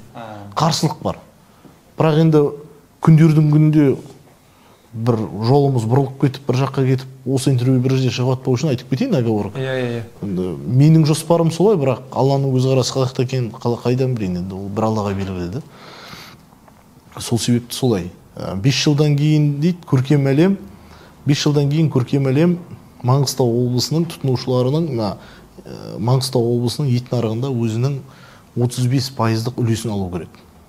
Маңғыстау облысын толық көркем әлем жабат деген бағыт бізде ой жоқ. 35% алуымыз керек. Яғни сол кезде бір жылда 70 миллиард ет өте ма? Біз сол 70 миллиардтың 35%-ның етін бізден өтіп тұру керек. Сол себепті енді бұл жерде экономикада екі показатель бар. Біреу экономическая доступность дейді, біреу физическая доступность дейді. Экономическая доступность ол біздің баға сапа ұсынып отырған товарымыз. Екіншісі физическая доступность. Біз қазір Жаңаөзен қаласынан комбинатымыздың өнімдерін сату үшін 4 дүкен салып отыр. Келесі жылы Алла қаласа Ақтаудан салғымыз келеді. Одан кейін Мұнайлы ауданынан салғымыз келеді. Енді неге осы 3 жер бастапқы этапта? Себебі осы 3 жерде Жаңаөзен, Ақтау, Мұнайлы ауданында Маңғыстау облысының 75-80% халық сол жерде тұрады. Бірақ енді ол біз экономический доступты почти 90%-ға береміз. Себебі мысалы Жаңаөзен қасында Қарақұдық деген ауыл бар. Ол Қарақия ауданына қарайды, бірақ оның адамдары Жаңаөзеннен тамақ алады. Сондай мәселелер көп. Яғни көркем әлем, Темеке, сөзіңіз аузыңызда, көркем әлем жаңағы біз енді көріміз ғой, көп жаңағы шикі жобалар сияқты бүгін ашылып ертең жабылып қалатын жоба емес. Оның жаңағы сіздердің жаңағы алға қойған мақсаттарыңыз үлкен және оның табысы көп жылдарға есептелген, иә? Әрине. Біз жаңа айттым ғой, қаңтар оқиғасынан кейін, февраль ақпан айында Союз проектных менеджерліктен мамандар шақырып, өзіміздің стратегиялық жоспарымызды бекіттік депті. Ол көп жекеменшік осындай кішкентай мекемелерде ол істелмейді, ол анық. Біз бірақ шақырып, өзіміздің жоспарларымызды айтып, мамандармен отырып 5 жылға бекітіп алдық. 5 жылға емес, 2022-2025 жыл. То есть біз 2022-де на момент қазір бізде не бар, 2025-те бізге не болу керек, соны ай сайынға бөліп өзіміздің стратегиялық жоспарымыз шығардық. Сол стратегиялық жоспарды іске асыру үшін біз операциялық жоспарымыз шығардық. В целях реализации стратегического плана разработан операционный план. Операционный планда ол іс-шара не істелу керек, кім жауапты, бюджеті қандай, қай дедлайн, қай уақытқа дейін ол жасалу керек. Соның бәрін бір жасап қойдық мекеменің ішінде. Сондай мекеме өсу керек, үлкен кәсіпорынға айналу керек біздің жоспарымызға сәйкес. Олай болмай қалуға ешқандай қазіргі таңда біз не көріп тұрған жоқпыз. Негіз жоқ. Солай. Енді қазіргі жағдайы көркем әлемнің былай. Біз қазір Жаңаөзен қаласының мұнайшыларына тамақтармен ет жеткізіп отырмыз. Аллаға шүкір, сол біздің қазір якорный проект болып тұр. Бізге табысты алып келіп отырған проекттердің бірі. Табыс көз. Бізде енді келісім шарттар көп, бірақ основной ақша сол жақтан келіп жатыр. Сол ақшаға, мысалы мен кәсіпкер ретінде, учредитель ретінде оның бәрін қалтама салып отырған жоқпын. Оның бәрін біз комбинат салуға, дүкендер салуға, персонал дамытуға, мамандарды алдырып, Жаңаөзен қаласына социально ответственный бизнес ретінде Жаңаөзен қаласына іс-шаралар өткізуге, соның бәріне ақша бөліп жатыр. Сосын әртүрлі жобаларға спонсорлық көмегімізді көрсетеміз. Сондай бағытта қимылдап жатырмыз. Ол якорный проекттерден, басқа контракттардан алып ақшаны қазір қалтамызға салып қоюға болатын еді. Бірақ біз басқа жол таңдадық. Біз даму жолына осының бәрін жинаймыз деп шештік. Даму жолына жұмсаймыз деп шештік. Жақсы, Сәкен аға, қазір комбинаттың құрылыс жұмыстары жүріп жатыр ғой. Енді сіздің кейбір жұмысшыларыңызбен мен сөйлесіп көрдім, олар былай деп айтады да, Сәкен ағаның мінезі өте қатал. Ол деген абайла қазір сен дайындалып бар, алдын ала айтып бар, ескерт, 2-3 күн бұрын ескерт деген сондай әңгімелер айтады да. Сіздің жалпы жұмыс алаңындағы 3 ережеңіз қандай, мысалы ереже деп бөлетін болса? Енді жаңа айттым ғой, әр адам әр заттың маманы болуы мүмкін емес шығар енді. Бір затқа маман, екінші затқа кішкене шорқақтау. Енді неде болса адам ол жерде сол қалай айтсақ болады, ашық сөйлесіп білу керек ол. Білмейтін затын білмеймін деп мойындап айту керек. Ол жаңағы басым боқып қалып, ананы тапсырса да қатырам, мынаны тапсырса да қатырам. Сен оған сеніп кетіп қалсаң, ертеңгі күні ол шаруа терісінен тұрса, ол сен бір күні теріс істедің, екінші күні оны бұздың, үшінші күні қайтадан істедің, қараған уақыт кетеді ғой. Мен сондай бір ашықтық деп ойлаймын адамдардан. Неде болса, істейтінін істеймін деп, істей алмайтынын істемеймін деп айту керек. Өтірік болмау керек. Өтірік болмау керек, бірінші. Екінші, осы жігіттерге өз балдарыма мысал етіп келтірем ғой. Мысалы, мен айтам, бір қалада 10 мың адам тұрады дейік. Сол арасында бүлік бірдеңе шығып жатса, қалай болғанда да бір 1000 солдат келсе, соларды басып тастайды. Неге? Мәселе мына 10 мың адамның күші жетпей қалған жоқ. Мәселе тәртіпте. Аналар тез стройға жетіседі, стройға тұрады, тез артқа шегінсе, артқа шегінеді. Мынау деген 10 мың адам ызбырот қой, ешкімді тыңдамайды. Сондықтан бұл тәртіп болу керек қой. Біреу айтты, болды, солай жүру керек. Ол жа бір анархия жасап, әрбір айтқан затыңды голосование қойып, мынаны істейік па, істемейік па деп жүрмейсің ғой. Қателессе де бір адам қателесу керек. Енді бұл жерде мен енді бұрын басқа да өндірісте, басқа жерлерде де жасадым ғой, басқа жұмыстастарым да бар. Енді оларды басқа, мен ол жерде біреуге қиянат жасадым, дұрыс бір қара көзбен қарадым деп жатқан жоқпын. Мынау енді бүкіл семьяның шаруасы ғой. Бұл жерде мен қателеспеуге әрине ең бірінші талаптанатын адам мен ғой. Бірақ енді пендесің, кейде бұл жерде жасыратын жоқ. Бұл жерде де қап әттеген-ай, кеше мынаны былай істегенде дұрыс болады ғой дегенде болады. Бірақ әркім әр жаққа тартып, Крыловтың баснясындағындай болмау керек. Бір тәртіп болу, нақты. Тәртіп па, қатаң тәртіп па? Енді оны әркім әртүрлі түсінеді. Мен өзімше оны тым жақсы тәртіп деп ойлаймын. Оны мысалы балдар ойлайтын шығар қатаң тәртіп деп. Бұл армия емес қой енді, былай қарасаң. Таңертең бір 6-та подъем деп, кешке 10-да ұйқың келмесе де ұйықтатып тастайтын шаруа айтылып жатқан жоқ ол жерде. Енді таңертең уақытында келу, ерте жұмыстан қашып кетпеу, жұмыс уақытында берілген тапсырманы әпәйт-сәпәйт қылып, жаңа бүгін бітпесе ертең бітер деп тығып жүрмеу. Енді сондай шаруалар ғой. Онда сіз деген ол қызметкер айтып жүрген сияқты қатаң адам емессіз, енді тәртіп талап етесіз. Енді ол адам ол балдардың бағасында солай шығар. Олар бұндайды тіпті көрмеген шығар. Мен басқа жерде істеген балдардан сұрап көру керек онда. Мысалы заводтың айналасында бар, электростанция бар, ГПС деп. Мүмкін тым жақсы, ғой, Сәкен тым жақсы бос жігіт деп айтатындар да бар. Мен енді бетер бір мықты мектепті көргендер, оны енді салыстырмалы түрде ғой, қатаң ба ол, қатаң емес. Үшінші мәселе. Енді үшінші мәселеде бір мен айтар едім, бұл енді бір мысалы бір жақсы сөз бар, осы мұсылмандарды айтады, бір ниет түзеп алайық дейді. Бір кез келген шаруаның алдында бір бісмілладан бастайық, ниет түзеп алайық дейді. Мен өз балдарыма да айтам соны. Жігіттер, бір затты істейміз деп келдік па бүгін? Сол бір ниет түзеп алайық, соны бір істейік, сапалы істейік, қайтып келмейтіндей етіп істейік. Бір соны дұрыс бір ниеттеніп келейік. Егер оған жатпай тұрса, мынаны істеген келмей тұрса, онда келіп айтқаның дұрыс. Бүгін сәл бір сұрқостанып тұрмын. Мынау далада жұмыс болып тұр, жел болып, шаң болып, тозаң болып тұр, салқын болып тұр дегендей. Сен оны жасырып бұғып қалса, ол ниет дұрыс емес болса, ол бүгін қалай да болса Сәкеңнен тығылып бір бастықтардан сөйтіп десе, ол жұмыс жүрмейді. Қасындағыларға зиян тиеді. Олар қасындағыларда бәрі бірдей жұмысшы адам ғой. Ол менің ниетім зү болып тұрса, екінің бірі қасындағы айта алмайды. Ой, сен неғып отырсың? Бастық емес қой ол енді. Мынау сөйлеп тастауы мүмкін. Нең бар сенің? Сен де мен сияқты жұмысшысың ғой деп. Сондықтан бәрі бір-біріне қолдау болып, демеу болып, бір адам жаңағы мақал бар еді ғой, бір құмалақ бір қарын май шертеді дегендей. Сондай адам өзі сезініп білу керек та, сон ұстап сол бір-екі күніне сол демалыс болса, қуанып жібересің ғой. Ниет дұрыс болу керек жұмысқа, менің ойымша. Темеке, жақсы. Көркем әлемнің ең басты үш ұстанымы қандай? Көркем әлемнің ең басты үш ұстанымы біз ең бірінші вообще өніміміз расында адал, халал болу керек. Оған ешқандай күмән, мен жалғыз өзіммен қалып қойып ойланғанда да ешқандай күмән болмау керек.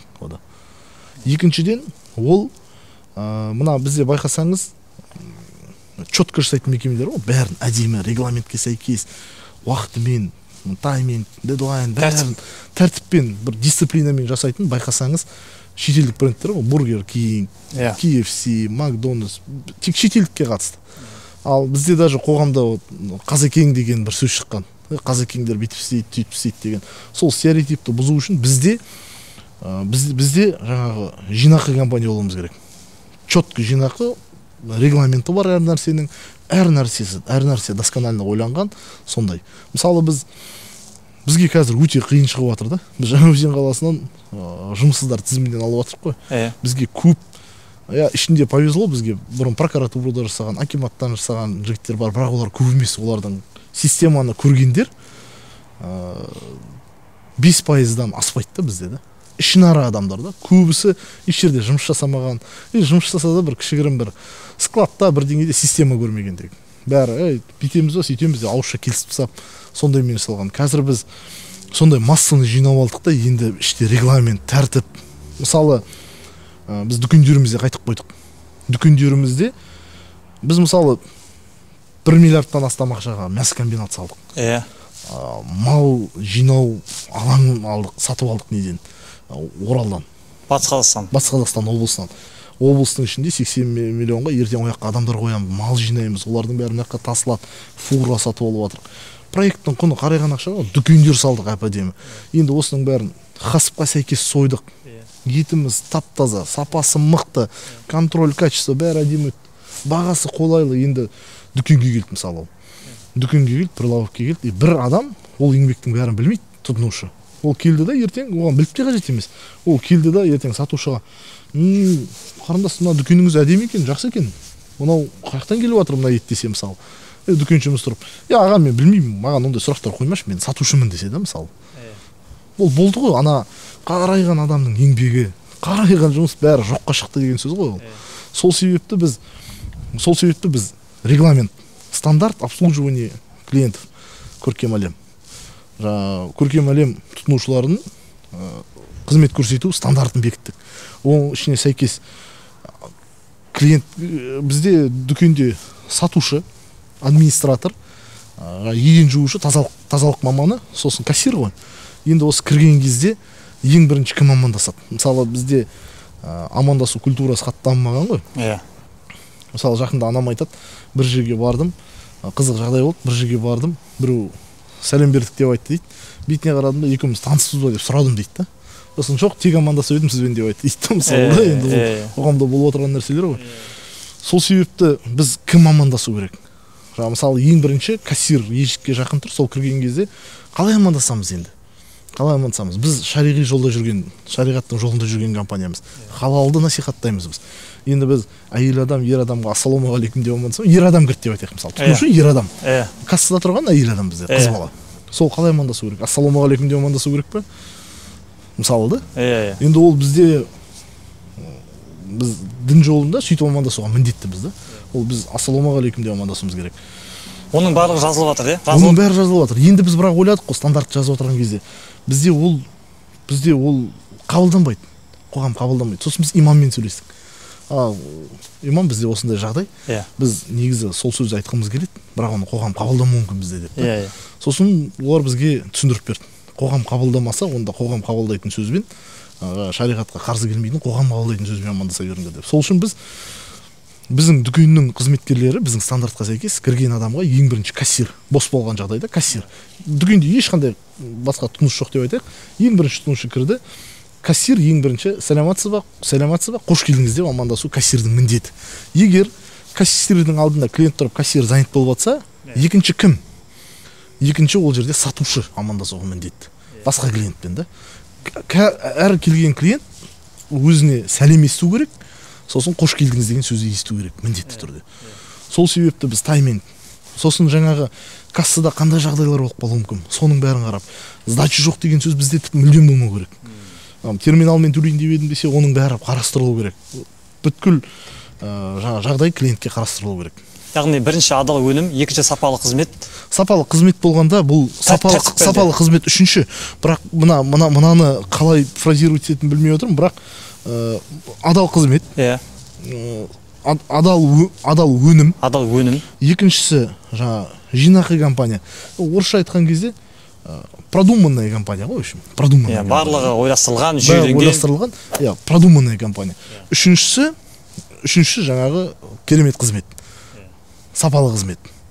Біздің дүкендерге кіргенде, біз енді қазір дүкендеріміздің маманын, дүкендеріміз ашылмай атып 45 күн бұрын жұмысқа алып алдық. Оларға жалақы төлеп отырық. Енді осы кезде олар мектепке барғанда расписаниесі бар. Таңертең келеді, сабақ оқып отырды. Біз оларға айлығын төлеп тұрық, плюс еще сабақ оқытып жатырық. Ораторское мастерство. Жаңағы заңгеріміз нені түсіндіріп жатыр.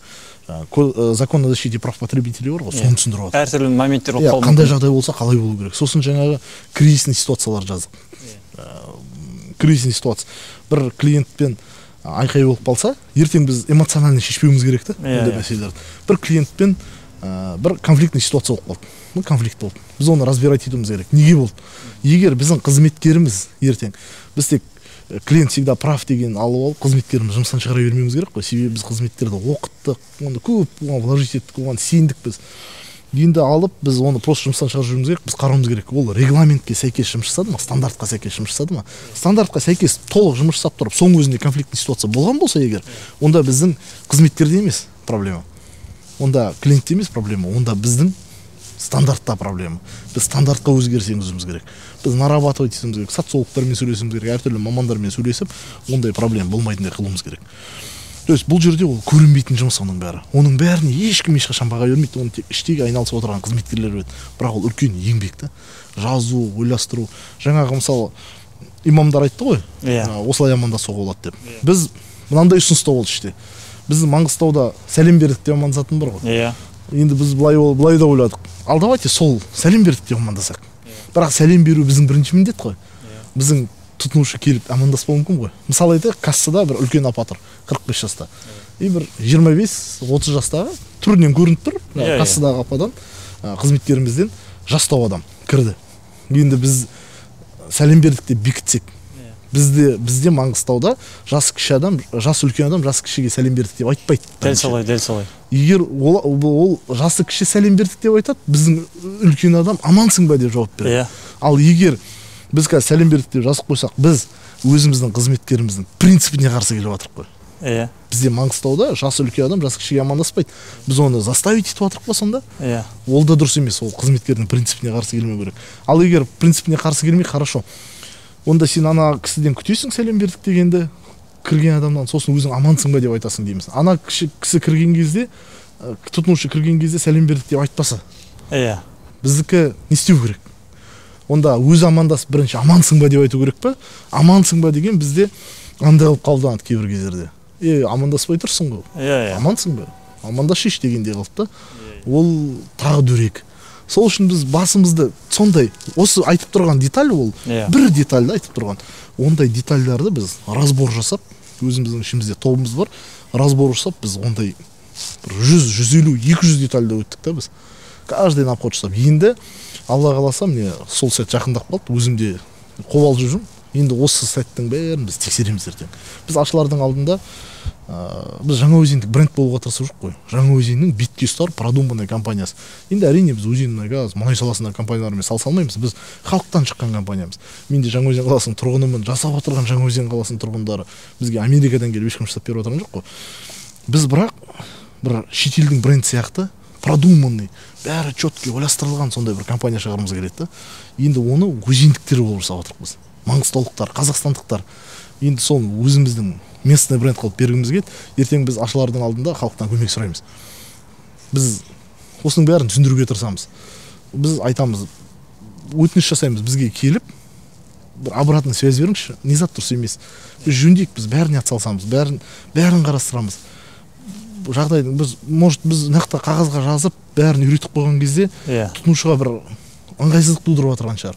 Соның бәрін ойластыруымыз керек. Ол үлкен, кропотливая работа дейді, ол соның бәрі. Вот осыдан сервис шығады.